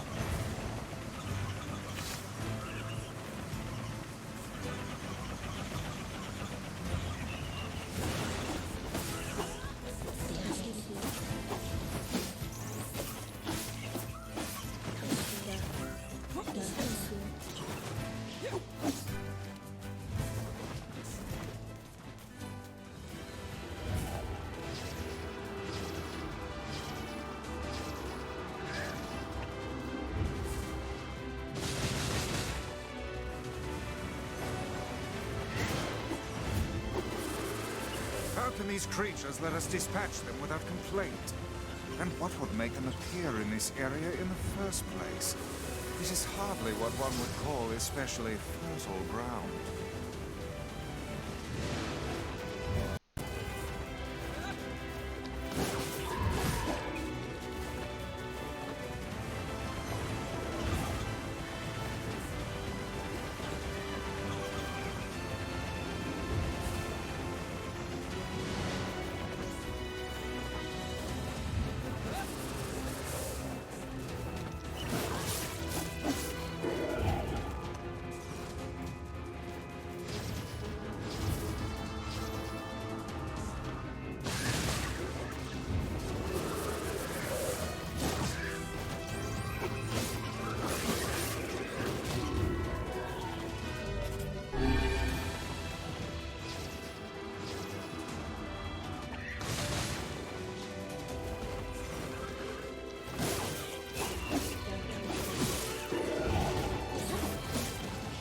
Gotcha.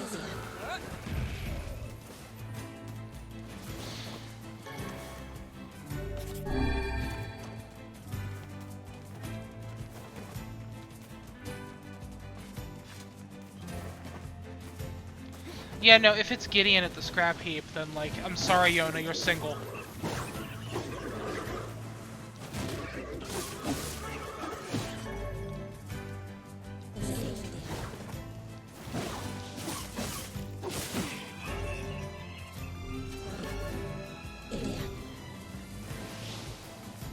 You getting words.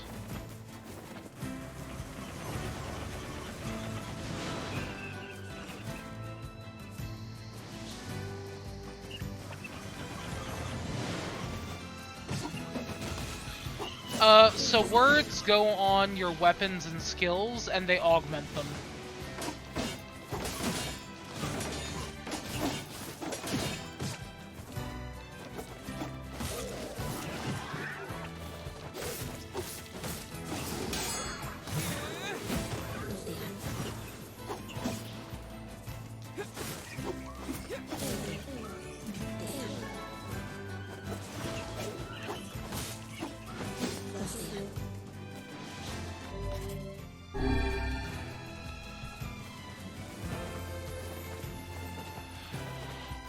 Oh, that's who she's been writing letters to.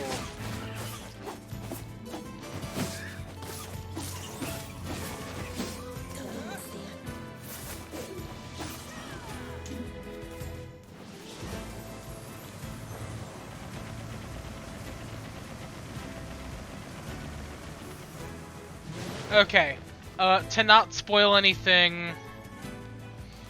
the fact that this is where we are going now tells me exactly who she was writing letters to. You are gonna have to play this. We have been waiting for you, sirs. Please, right this way. I know what time it is. I'm excited.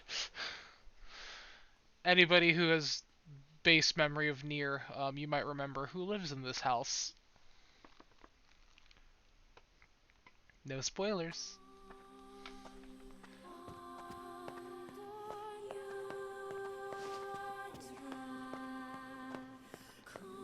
So you might notice everything's in black and white.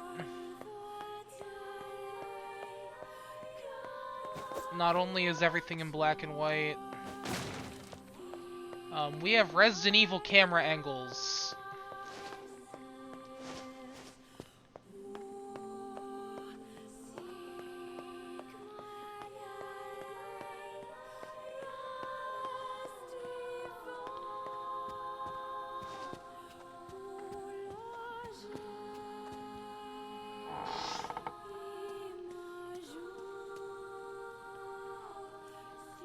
Please, wait here.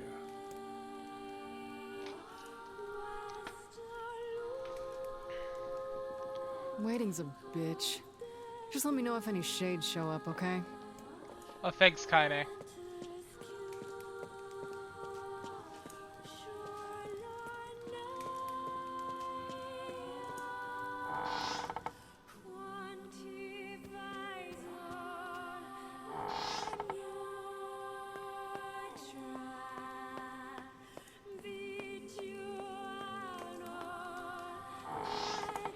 Oh, this song is beautiful.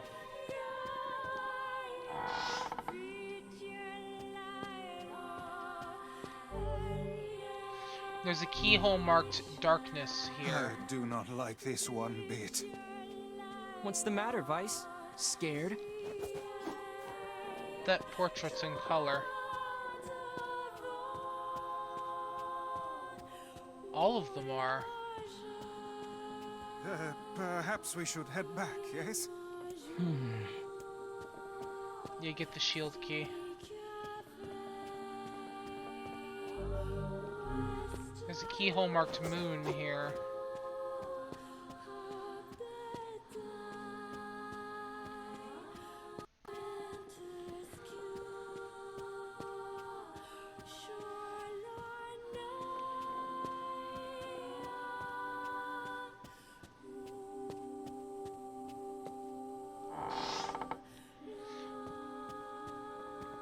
The pace I'm walking at, the camera angles, this feels very Resident Evil 1.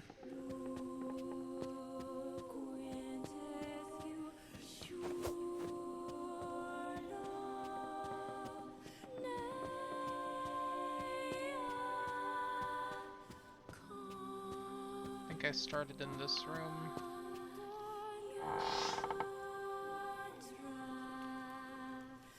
Hey, where'd Kaine go? I knew this I was almost a terrible Jibble idea. sandwich. Haunted manners and the like. Oh, why does no one ever listen to me? Cool, now Kaine is gone.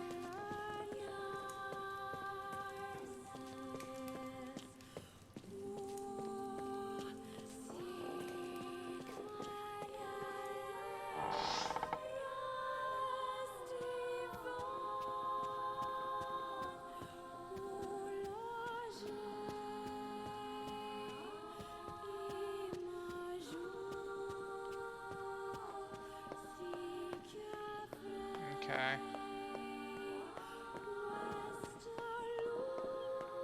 Where did Kaine go?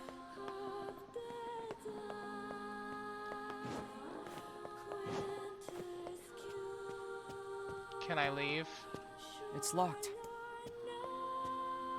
We're locked in. Wait, there's an exit this way.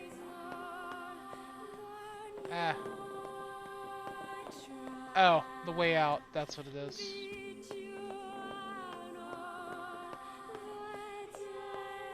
Okay.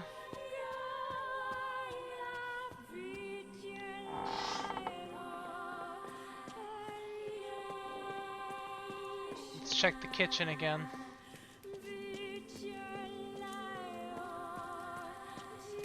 Otherwise, I don't know where it wants me to go.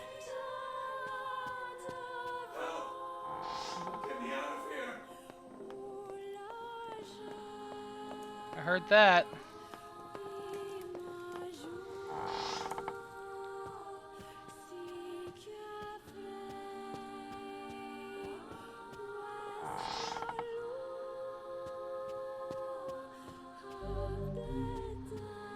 That needs darkness. What's this? The picture has changed. Yeah, the guy has like demon horns now.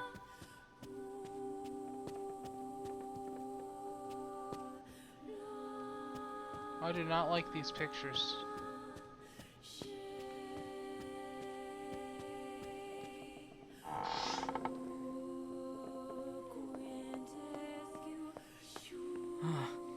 It looks like it's in pain. It's kind of scary. Yes, come now. Brave faces. Onward and upward, eh? Yes. All these people frozen into statues.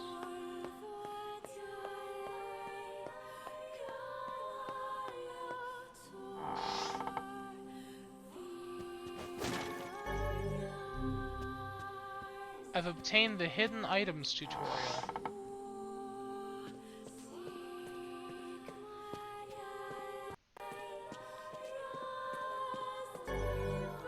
Obtain the moon key.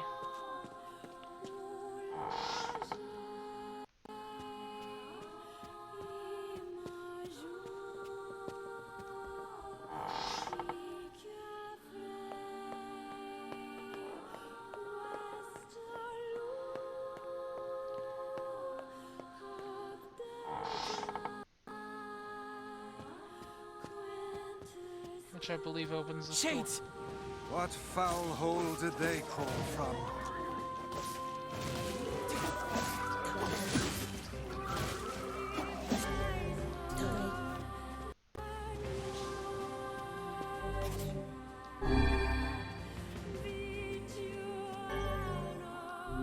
Oh, I do not like the way I'm tracking blood on the floor now.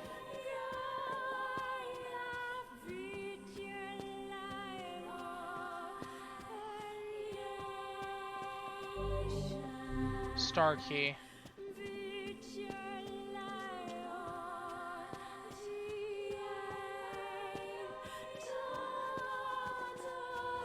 Spider.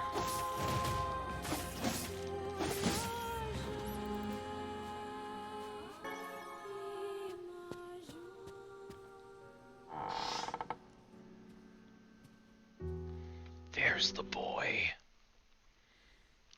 You're a male. Young. Not even 20. Oh, that voice. It is hot as hell in this funky ass, hot ass room I'm in.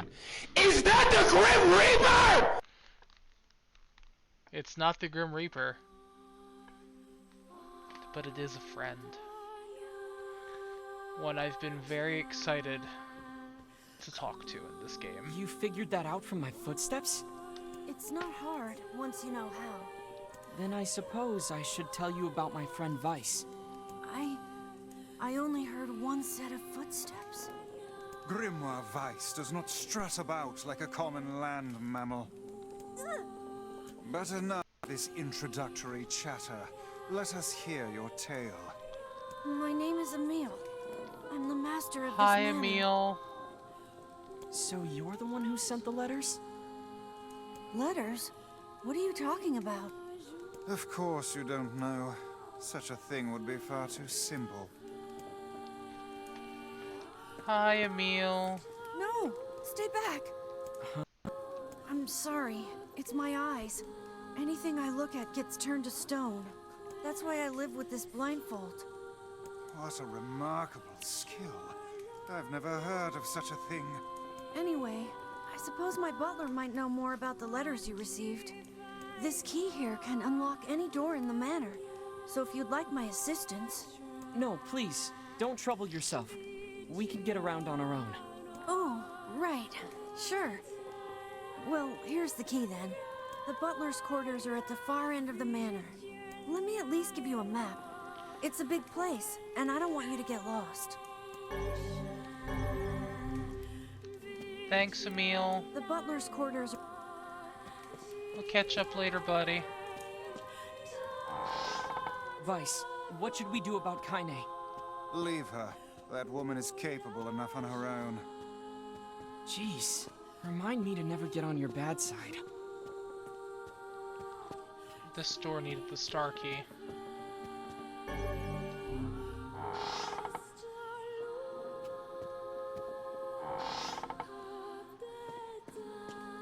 What's that? A butler, or at least a remarkable likeness of one. I knew this was a trap.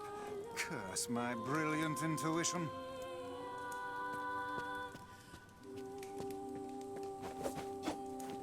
So he's not real. Somebody. Anybody.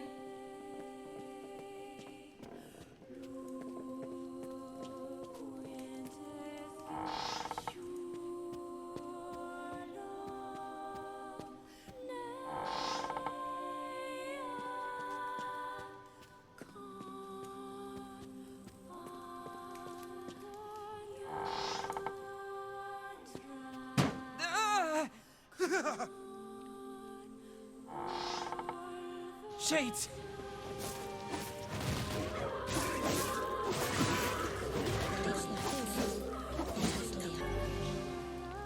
Mahes.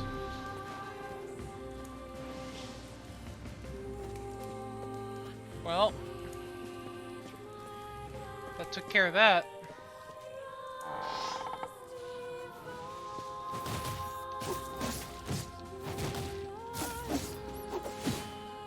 Now we've got spiders.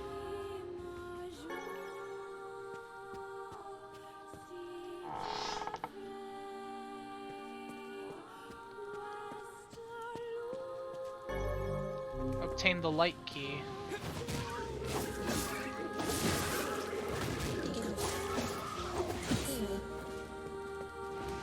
But I only have the... there's a darkness door.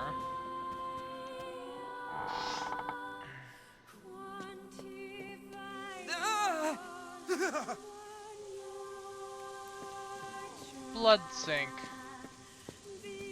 That's great.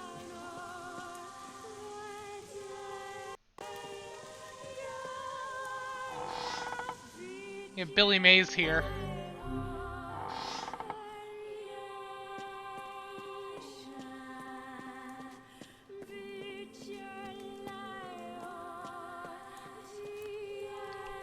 Whoa. Is that another one? Whoa. They're robots. It moves. What's going on here? Sir? What is this?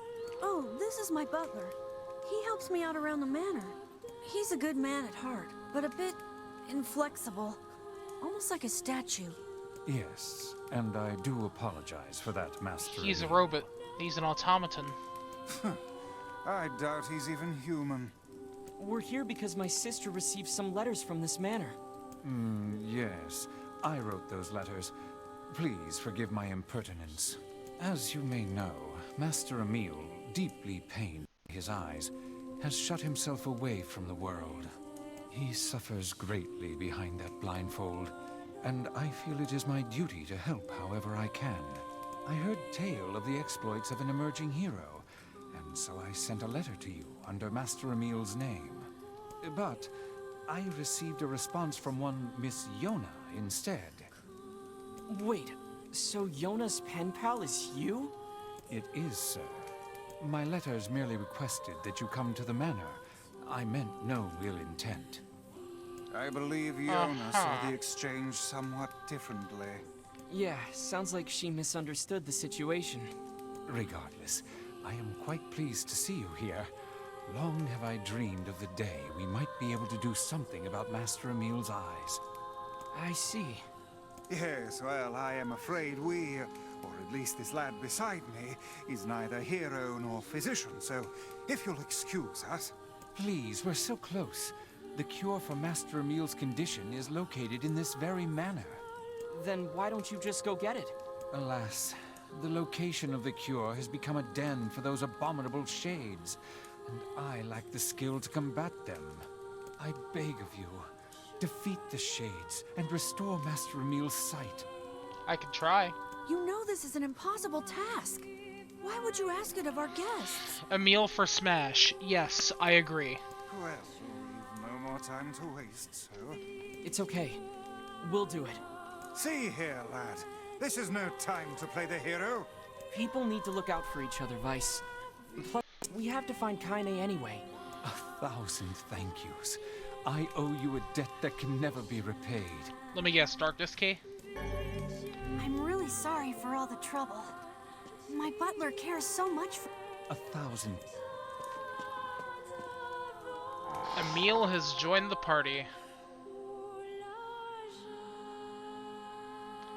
Hell yeah.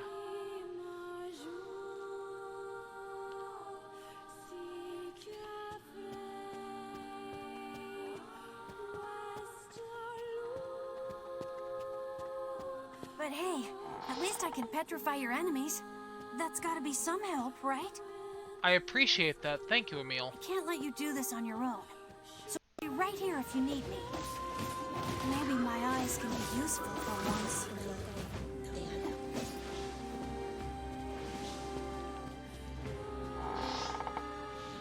You're a good boy, Emil. Don't let anyone tell you otherwise.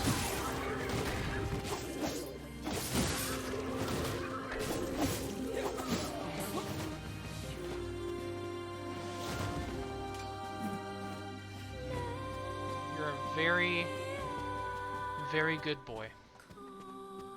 Oh!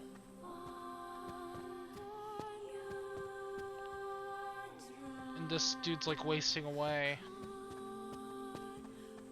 She looks the same.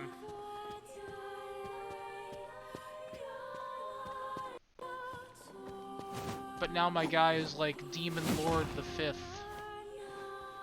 Good for him.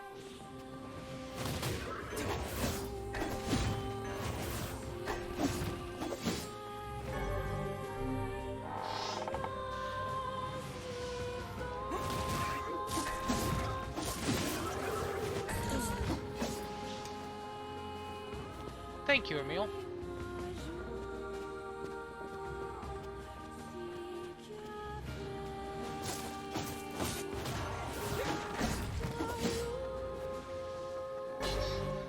Obtain the one-handed sword, Blade of Treachery.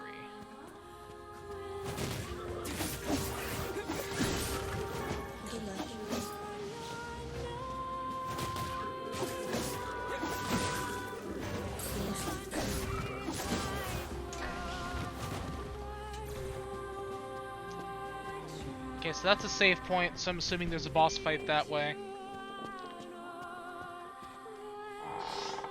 What's in here?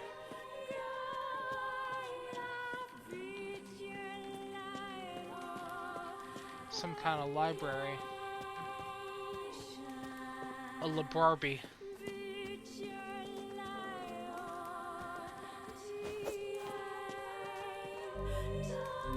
It's locked. Oh shit.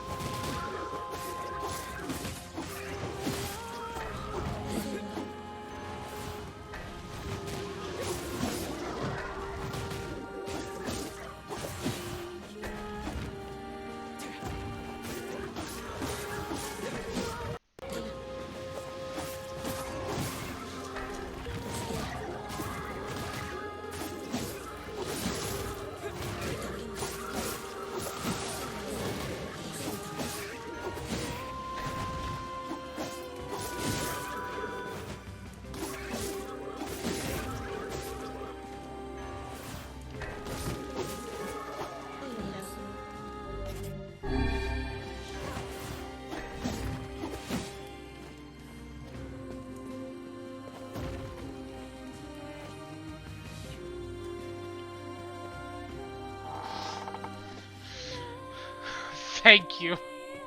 Thank you, Combbeard.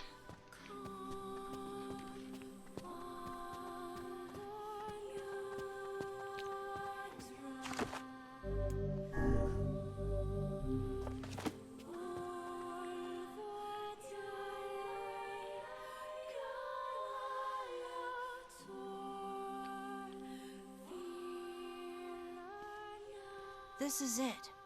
Oh, color. We should find the cure somewhere nearby. Bah, I do not like anything about this place. Uh-oh.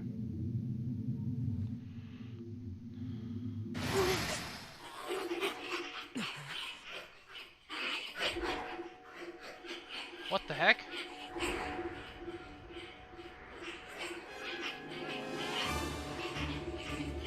Grimoire Ruby? Grimoire Red?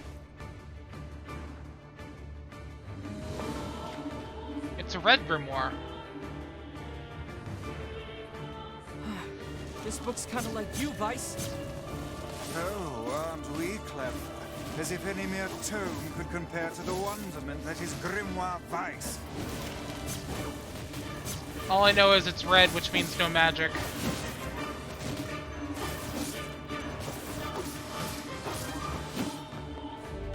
Petrification is a fearsome power indeed. Pages of this infernal book are sharp as knives. Guess you never learned that trick, huh?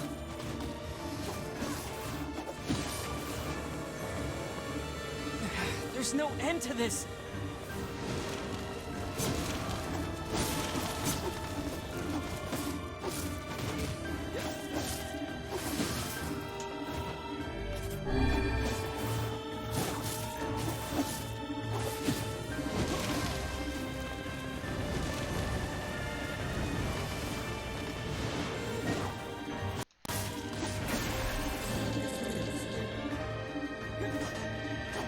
Oh, big shield.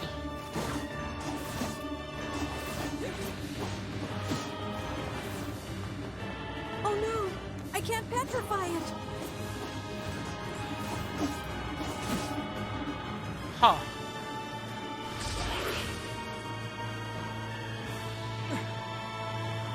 Tiny.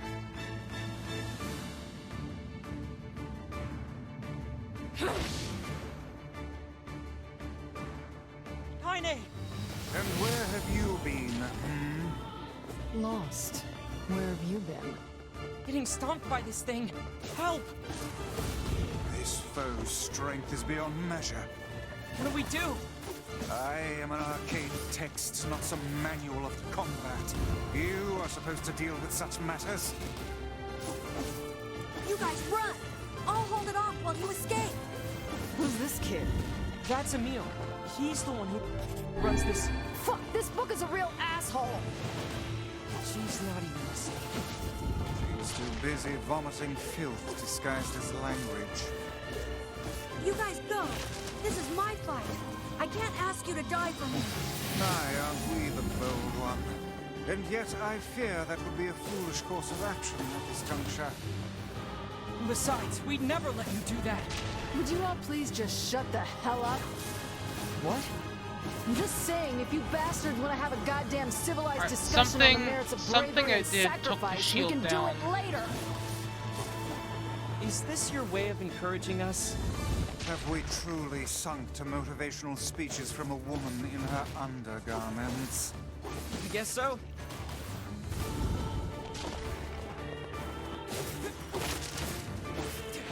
Now! Got it.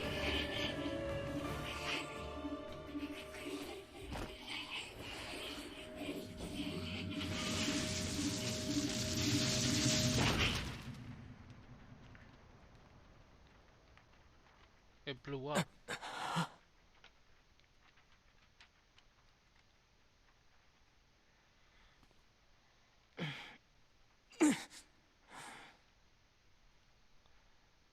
Vice, this is it! Research report on petrification. Well, well. Well, shit. Obtain the Dark Whirlwind magic. Attack with magical rotating blades. Charge to increase the number of blades. Oh Oh no!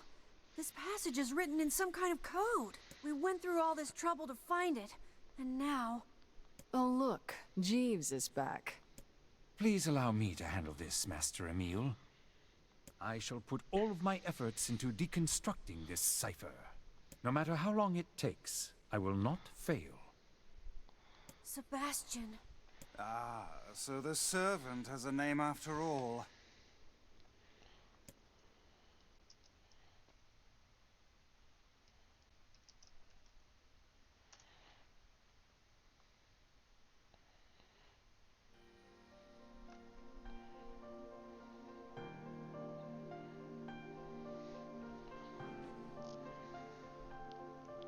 Emil, listen to me.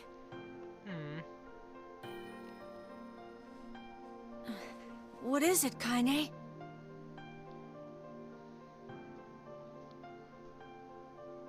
Your eyes are not a sin. Don't ever be ashamed of them. They're a vital part of you. Do you understand?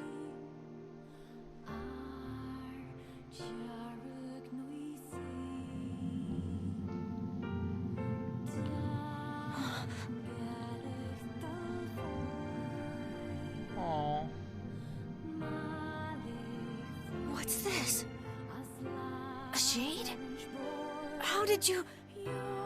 This arm is an accursed weapon. I thought I would only need it until I had earned my revenge. Once that happened... I figured it was all over. But there's a reason I'm alive. That my arm is alive. And there's a reason for your eyes, too. Kaine. But listen, if this shade should ever...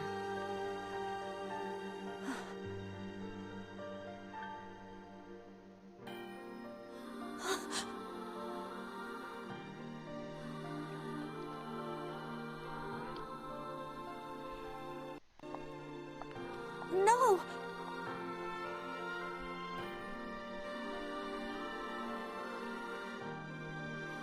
I promise I'll never give up, Kaine. But you can't give up either. Well, we're off. All right. Hey, so Yona's sick, and she doesn't get out much. Do you think you might be able to send her more letters when you have the time? I would be delighted, sir. Goodbye, everyone. Thanks for everything. Goodbye, Emil. Take care, Emil. I hope your eyes get better soon. I'll miss you. I saw you exchange some words with that Emil lad earlier. Hopefully it was nothing inappropriate for a young man of his age. Speak the truth, hussy! Book? Shut up. Yeah, calm down, Vice. We've got our hands on all the sealed verses now. All that remains is to find this grimoire noir. Then we can finally save Yona.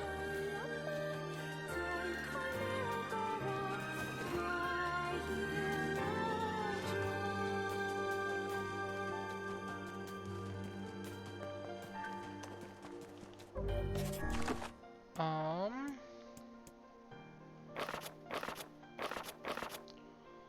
27% of all weapons. Good lord.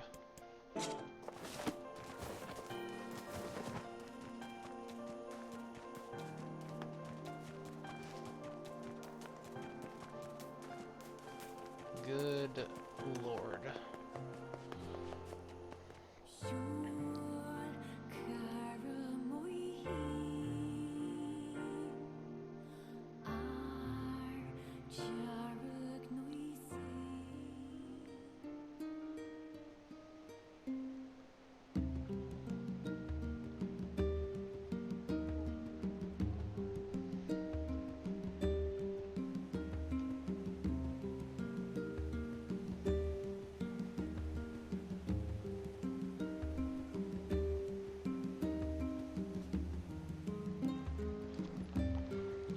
Looks like the village to me. Looks like my house. Oh, okay. Oh, Yona. Yona, you need to lie down. I know.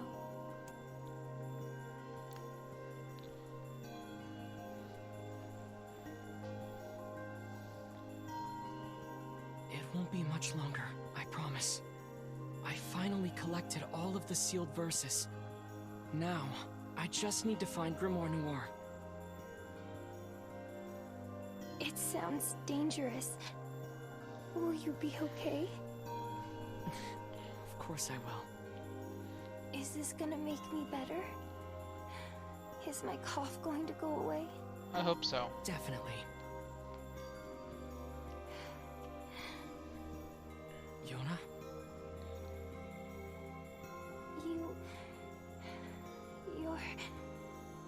You're not gonna hate me because of this, are you? What are you talking about? It's just...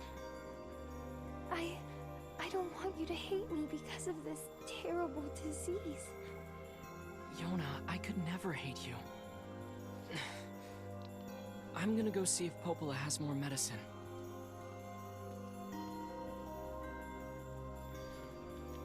Just check one thing. Yeah, I've got it. So... this weapon is yet to be acquired. What? 1, 2, 3, 4, 5, 6, 11. Yep, that's all of them. Sweet!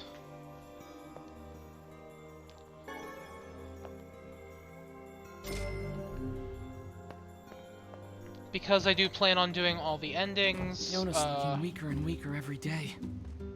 Yes, but do not lose heart. We do want to make sure You we have are all the of the girl's ending, last or all of the remaining weapons from part 1 before we proceed any further.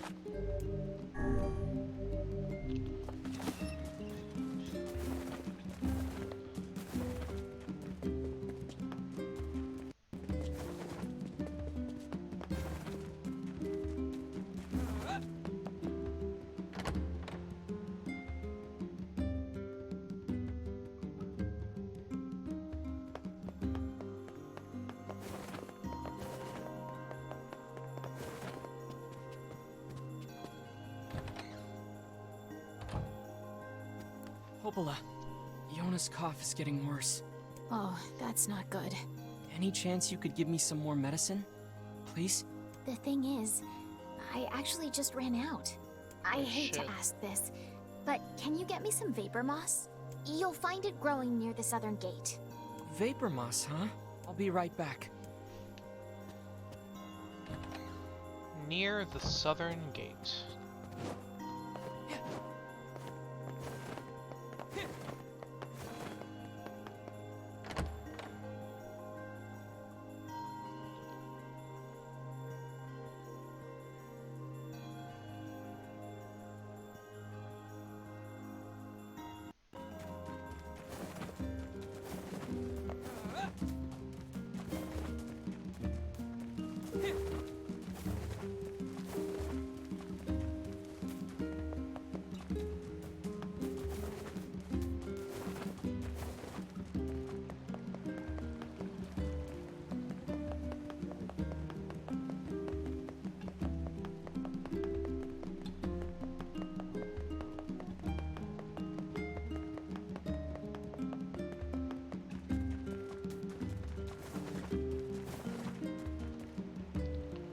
Where are the chickens?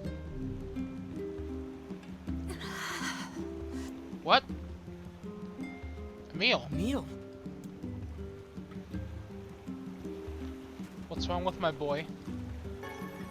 Who hurt my boy? Emil. What is it? What happened? Hurry. Emil! Emil? Who hurt my boy?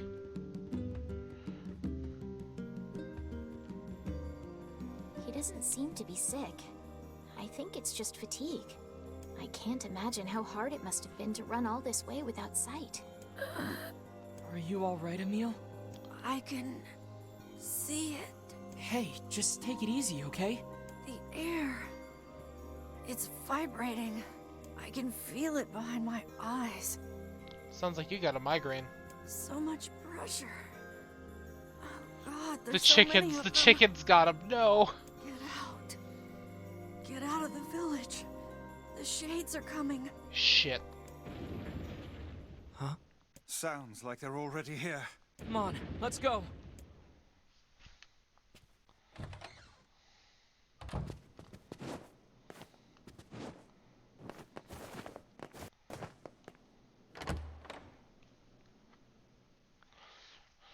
Whoa. Case report. Mutations. Rise in mental disorders with called airborne transmission is likely mechanism.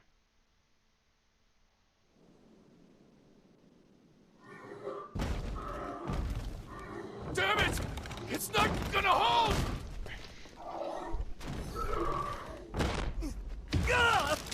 Oh shit.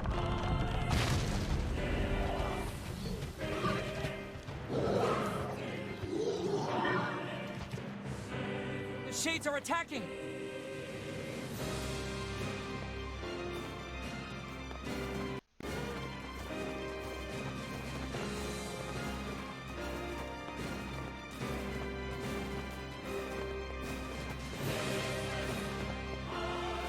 The hell's going on? No time. Get everyone into the library. Please, make sure Yona's safe. Don't worry. I'll grab her. Just don't get yourself killed, alright? I won't. Now go, Devila. Hurry! We have to stop them before they destroy the village! Dispatch these smaller ones as fast as you can. I'll kill every last one of you! You whelps are hardly worthy of our steel. Come on, bring everything you got! Pathetic. Even in death, they disgust me. My leg! It got my... I won't let any of you past me! Get inside! Now! Close the front door! Hurry! Hurry! Hurry! Get the wounded to the library! Oh my god.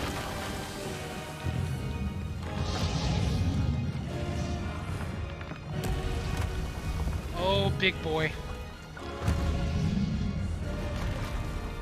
Is that the imprisoned?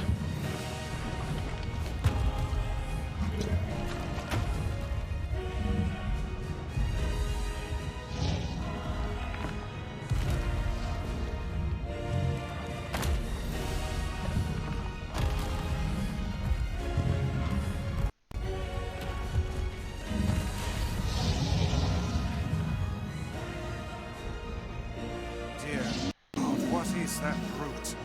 I don't know, but we gotta take it down.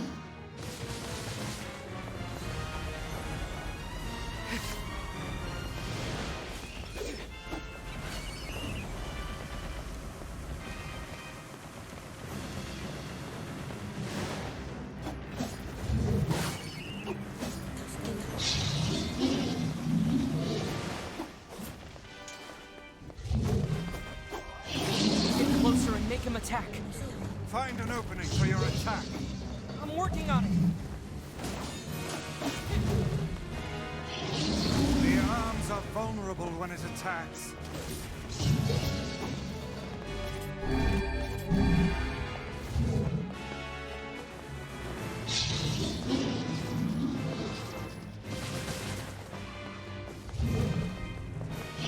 Attack, please. Oh god.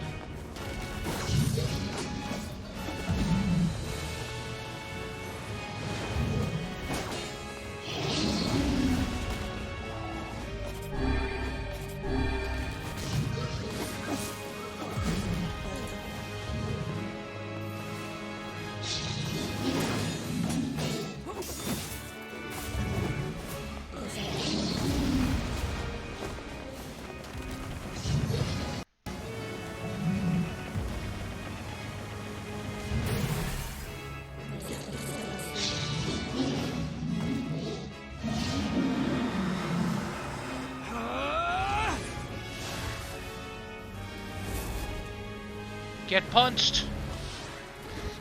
No, not goober toes. Don't remind me of the imprisoned, stupid-looking toes.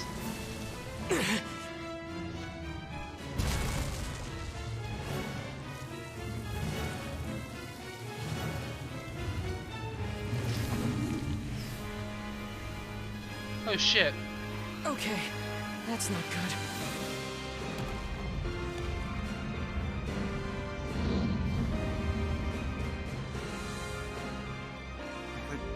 But generating shade.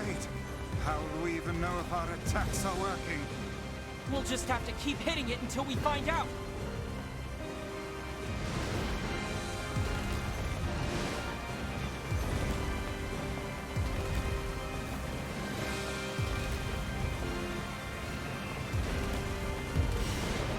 We can climb up from here.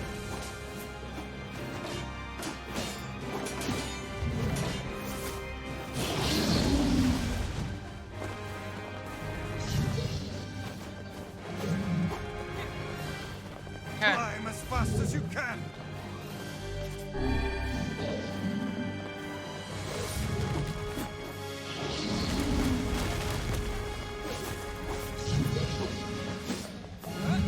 Perhaps its interior is more vulnerable.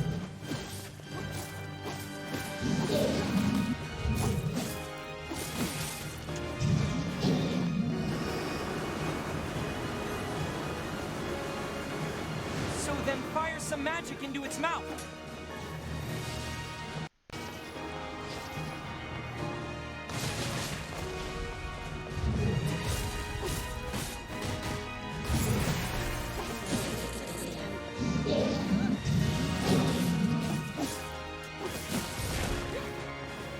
There he goes. Where it's headed. Like hell it is.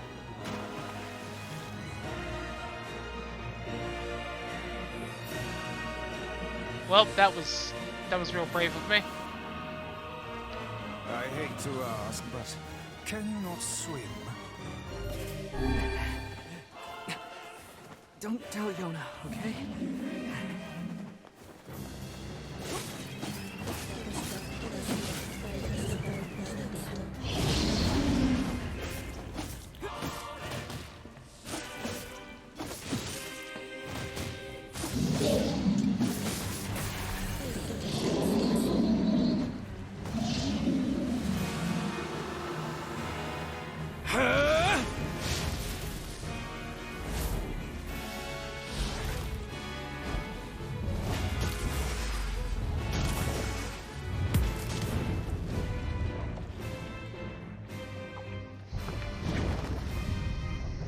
Oh, he's pissed. This isn't working. So what do we do?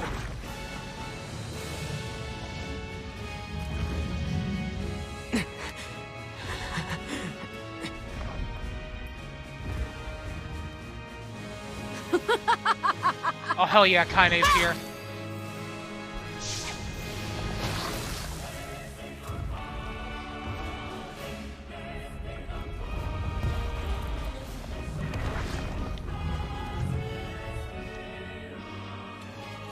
You guys having a good time? Huh? Kaine!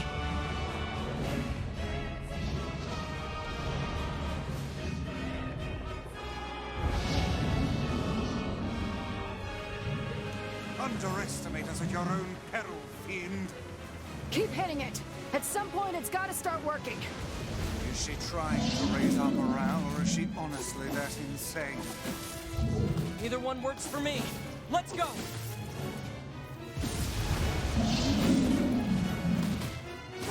It's heading toward the library. No, that's where Yona is.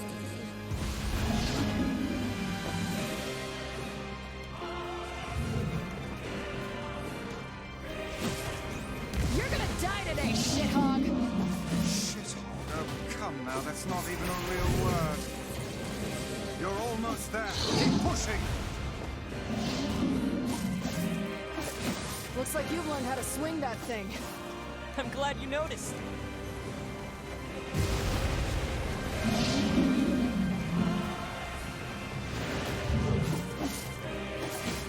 You really know how to put up a fight, Kaine.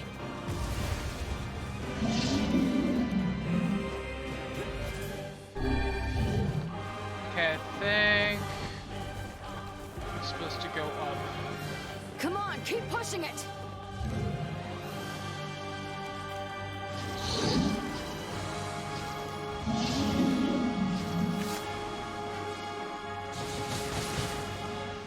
stubborn son of a bitch!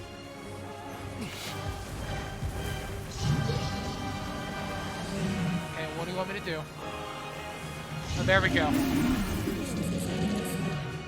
Did you leave your strength in...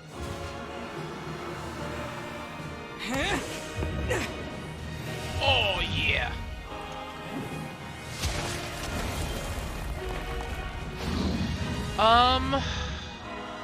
Let me double check who voices Kaine. That is Laura Bailey. You are correct. Good ears. Good ears, enchiladas.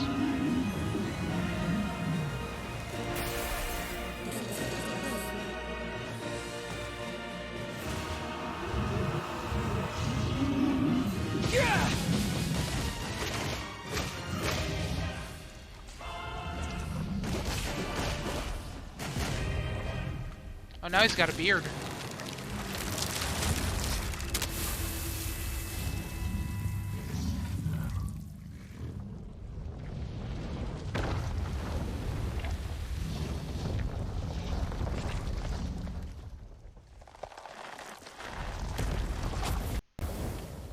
God, that thing is massive.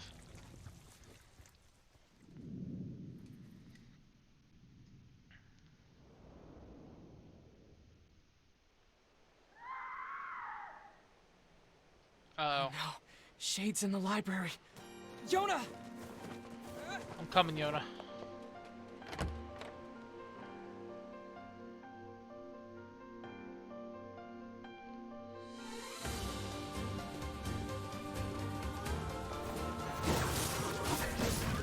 Emil! You okay? You can't keep fighting like this. I have to. There's no other choice. Otherwise, why did I even come here? Get out of here, Emil! No! I won't abandon these people now. You told me once that my eyes had value, and that I shouldn't be ashamed of them. You told me that even a life like mine had purpose. So I won't just sit around and let you fight while I stay behind. Emil. Just don't die on me. I won't, Kaine. Let's take care of these Getting shit so many words. I like it. Oh my god, Emil just said shit. I don't know if that's allowed.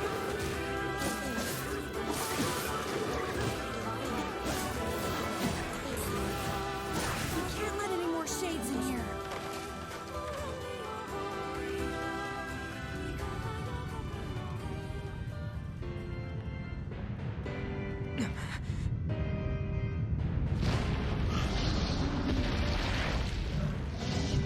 Oh, it's just the head.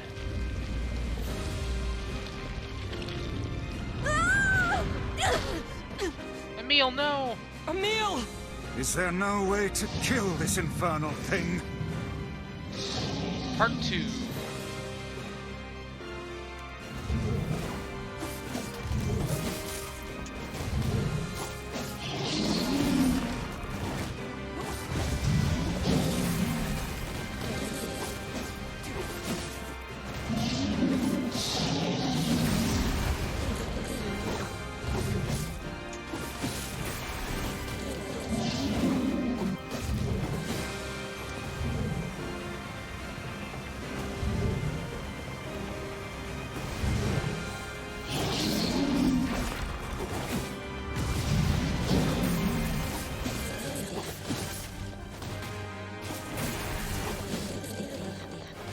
Perhaps we could chase it to the basement and seal it there.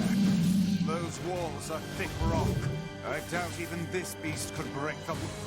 Works for me. Great. I love basements. Ow.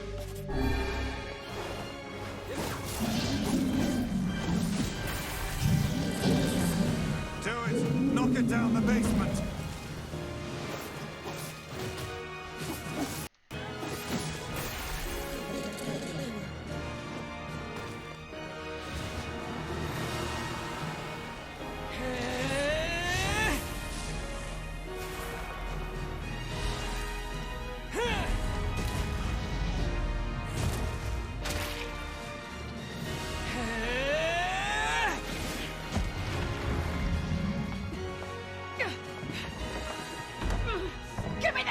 Right! What? Oh, that's not good. No!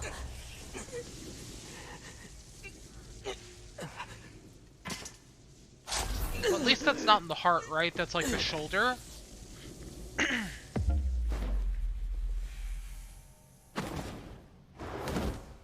What the fuck?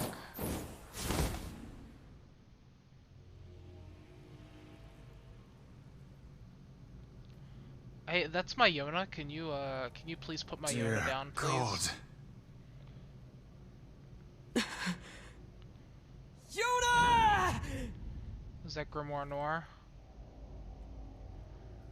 What the fuck?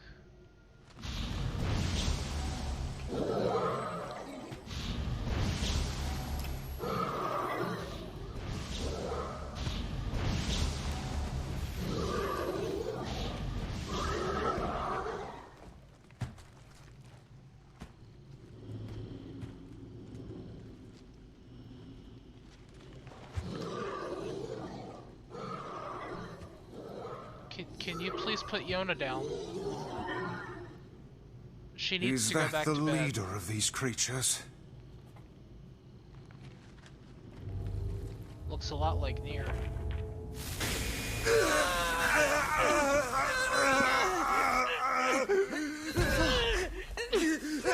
Stay back, Kaine! Seal the door!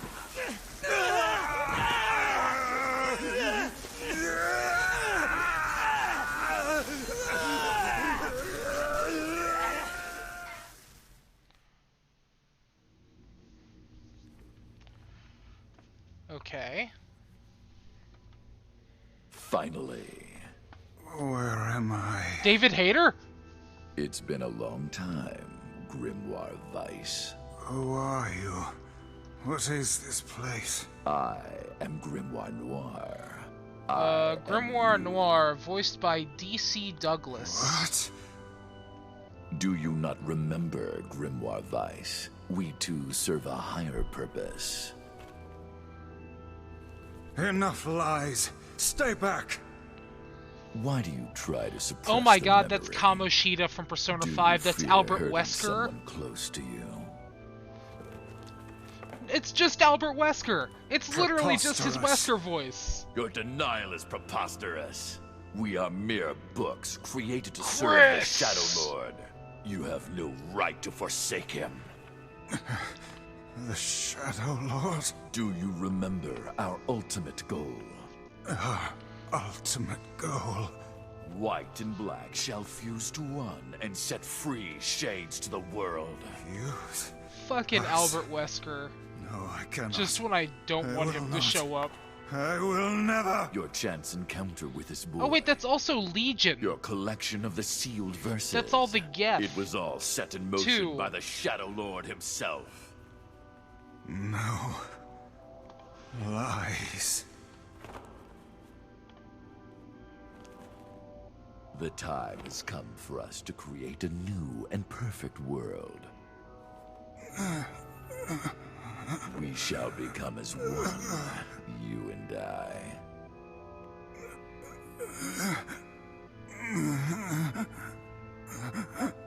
Become one. Vice, you dumbass!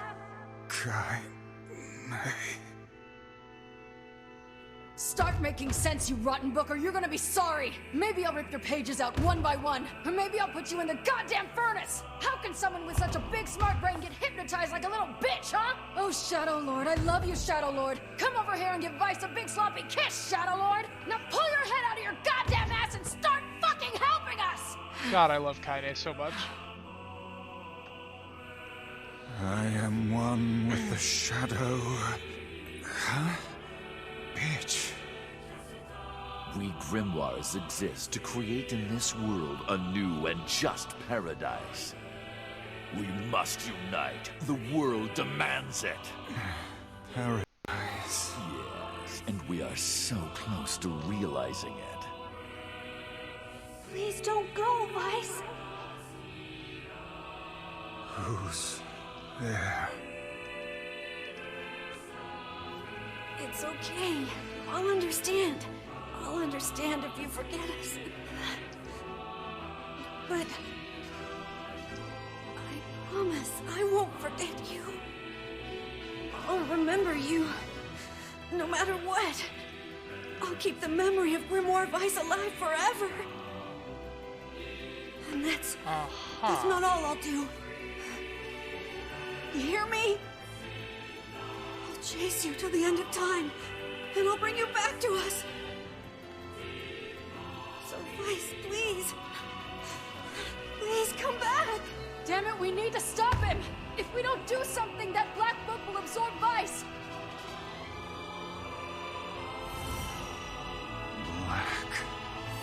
Weiss. Black.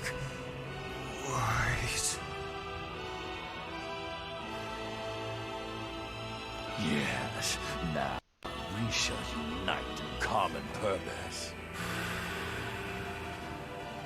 Then the world can finally bear witness to our true power. Shut up, Wesker. Weiss! Weiss!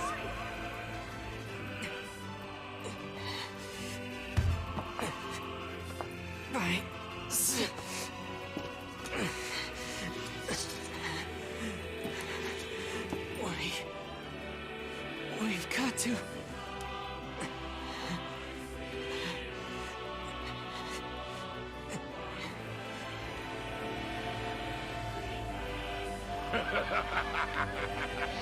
I have to agree, there's a surprised amount of emoting going on for a immobile book.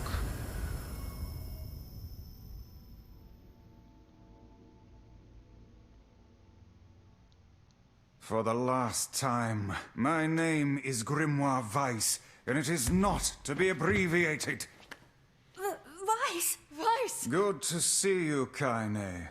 Although I don't think anyone has ever accused me of being a little bitch before. And you, we meet again. Weiss, you okay? I believe I could ask you the same question right now. Impossible. We must unite. We must become as one. I don't like you, and I want nothing to do with you. Besides, I have my companions. You're back! Of course they're weak, and they whine when I leave. Weiss! It's almost too much trouble, but they are my friends. I shall fight by their side, now and forever. Weiss, thanks.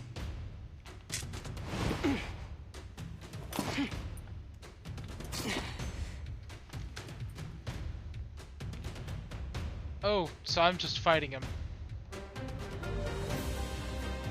All my magical powers have been taken away. Our true memories are still there. How dare you ignore them? Perhaps you should have scribbled them in my margins, hmm?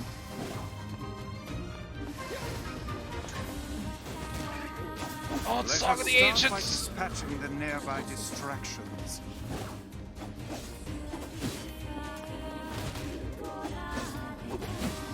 I can't use my magic.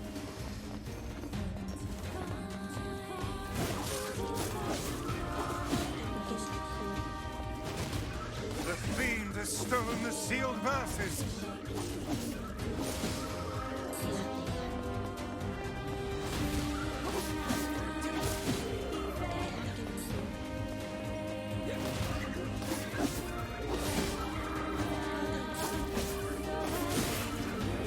I'll get them back, Weiss.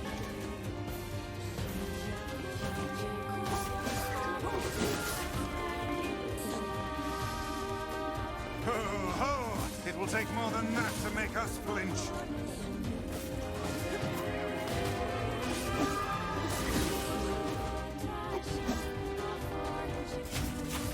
And you are the last one left, Noir. Or address me by my proper name, fool! Did I get one of them back? I can now use Dark Burst again.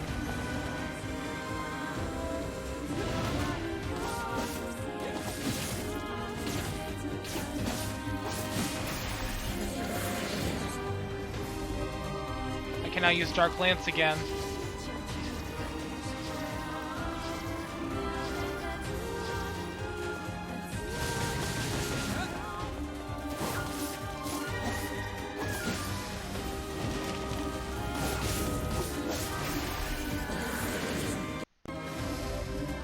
Dark Hand.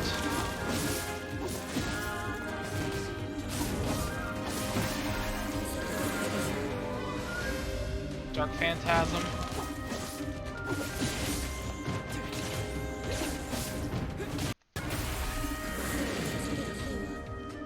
And there's Dark Whirlwind. Dark Gluttony. Dark Wall.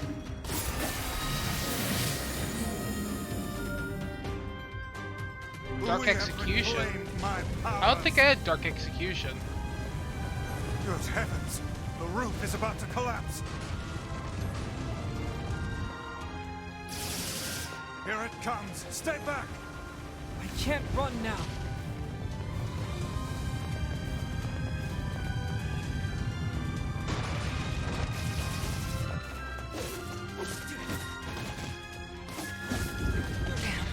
This library isn't gonna hold for long. We must finish this quickly.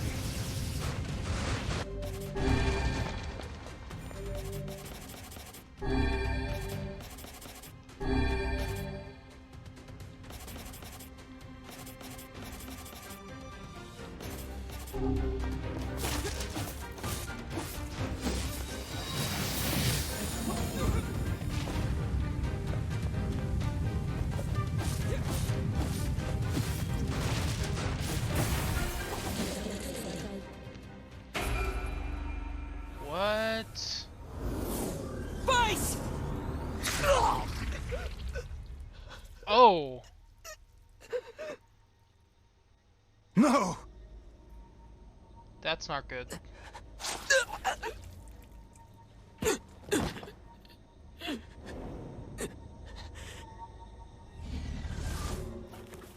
You will understand in time.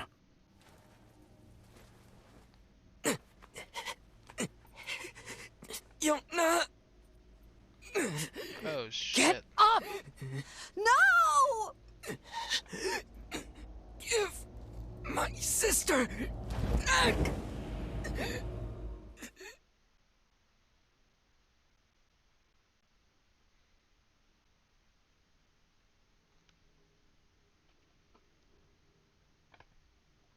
No matter how things unfold, it all returns to us. All of it.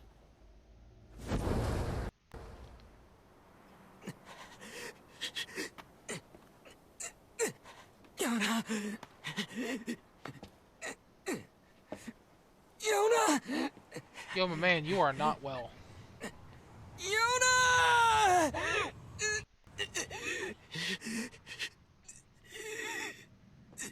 Are you okay? Yona! Is this blood? The Yeah, no, fight's that's over. blood. And I think we lost. We? Sorry, guys. I think this is it. For me, too. Kaine, no! Oh, quit crying. Look, before I go, we need to take care of this guy. Emil, Yeah? I want you to...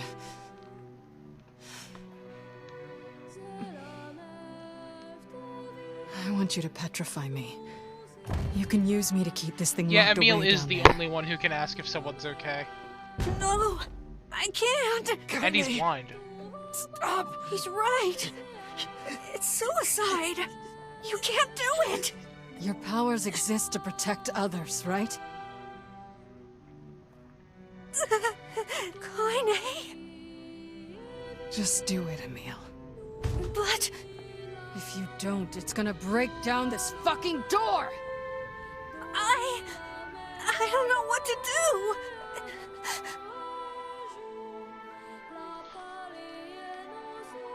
I literally can't move.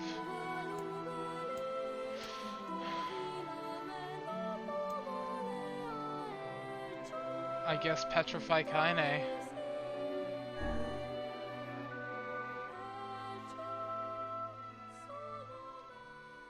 Shit.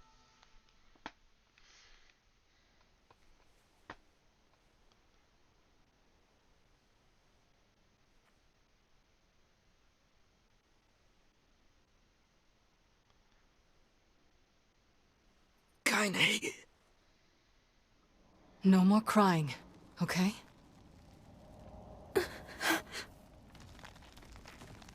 Grow strong. Never lose hope. Weiss. Spare me the goodbye, hussy. I imagine it will take more than this to kill you. I doubt it. Da da da da da da da da da.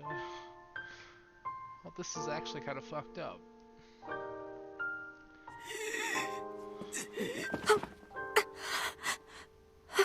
Wait for me, Yona. Wait for me, Kaine. I swear. Oh shit.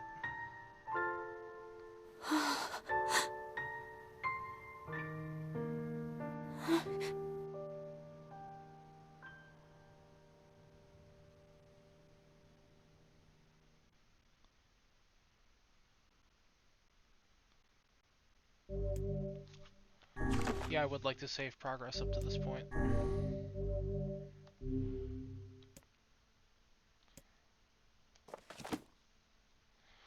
Several deleterious abnormalities have been found within a subject in early stages of treatment, including a relapse in state resulting in total loss of self. We'll investigate the cause of this error. Oh shit. 5 years later.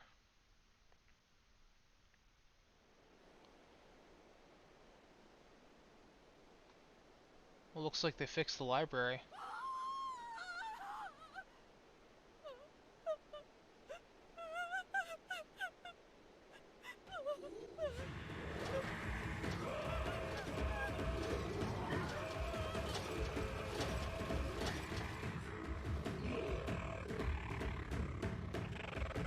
There he is!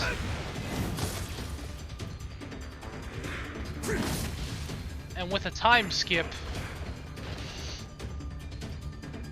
our pro tag is aged up. Let your guard down.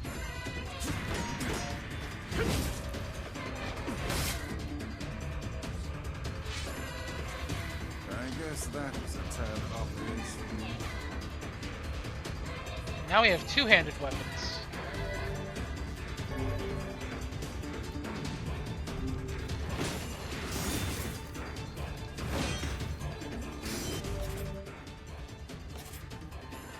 Oh, we have the two-handed sword from Automata. Hell yeah.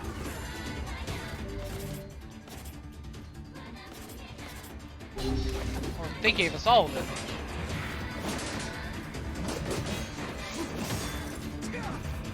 Enough horseplay.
Hodo.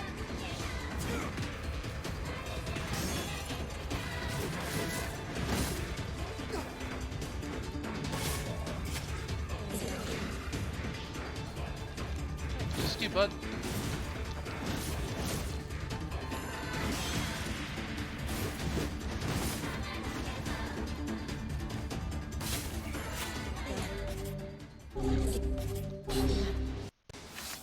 Yet another poor victim. Damn it. When will this stop? I think our voice actor changed too. It's dangerous here. You should get back. Oh, God! Oh, get up, honey. Please. Get up! Goddamn shades are even attacking the village now. And armored ones, no less. This village of yours seems to be changing for the worse. It's all the Shadow Lord's fault. That one day changed everything. 5 long years. It's been 5 years since they took my sister.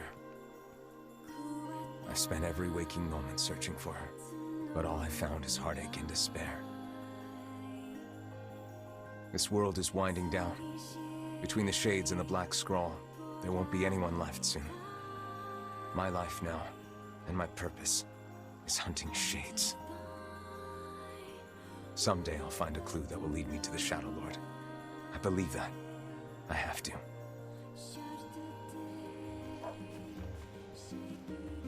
Popola called for you, yes? Yeah. We lost a good deal of time with that. Yeah.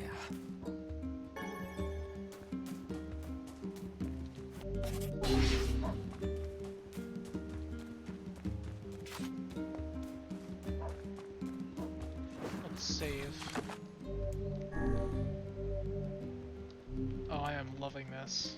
Hold on, I have an at.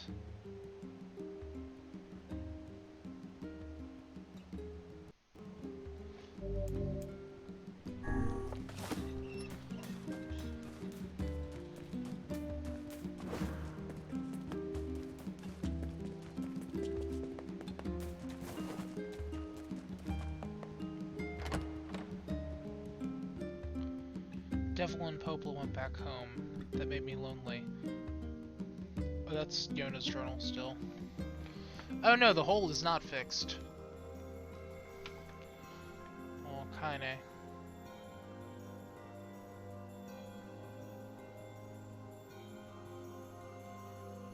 Oh, that hurts. That fucking hurts.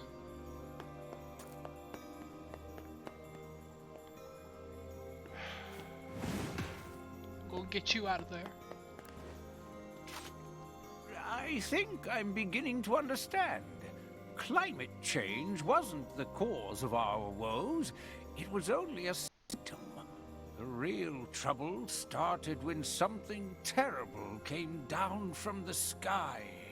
It seems that this event turned the world into a metropolis of salt. I guess they're talking about how most of the city sunk into the ocean? That's a hint. Oh, we haven't looked at our trophy room in a while.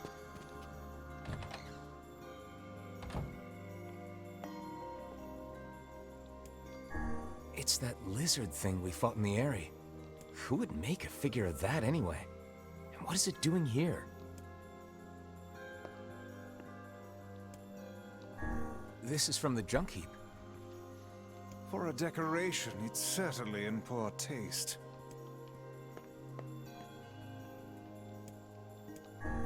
We saw this cube back in the Baron Temple.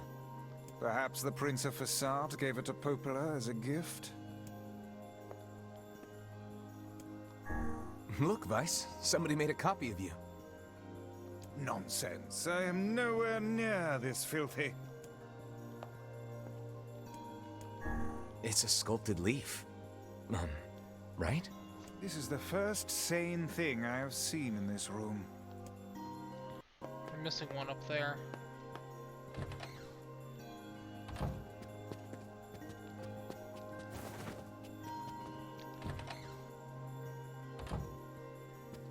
Look at you. I think you've grown even taller. Yeah? It's hard for me to tell anymore. But you haven't changed a bit, Popola. What's your secret? She hasn't changed a bit, huh? I see your flattery skills are improving as well. No, it's true. You look the same as the day I first met you. Okay, now you're just embarrassing me. Anyway, here. This is from Emil. Hey Phalanx, it's me, Emil. Sorry I've been quiet for so long. Are you and Vice getting along alright? Is he still using big words and making everyone feel dumb? I bet he is. Anyway, I stumbled upon some records that might help us in curing kinase petrification. Would you mind coming here to take a look? Thanks. I'll be waiting. Well, well. Perhaps the time has come to save Kaine. I take it this means you'll be leaving the village. Sorry. I know the Shades have been rough lately. It's okay. Go. Just be careful.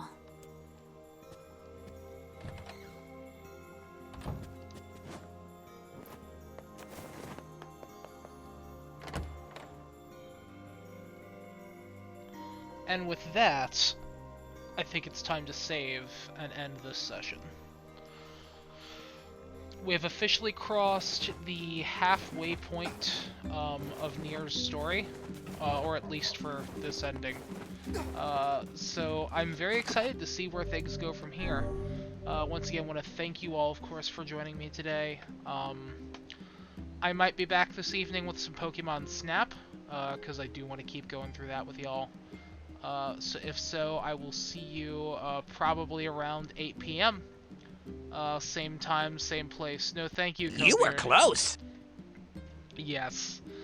So thank you all, and have a wonderful day.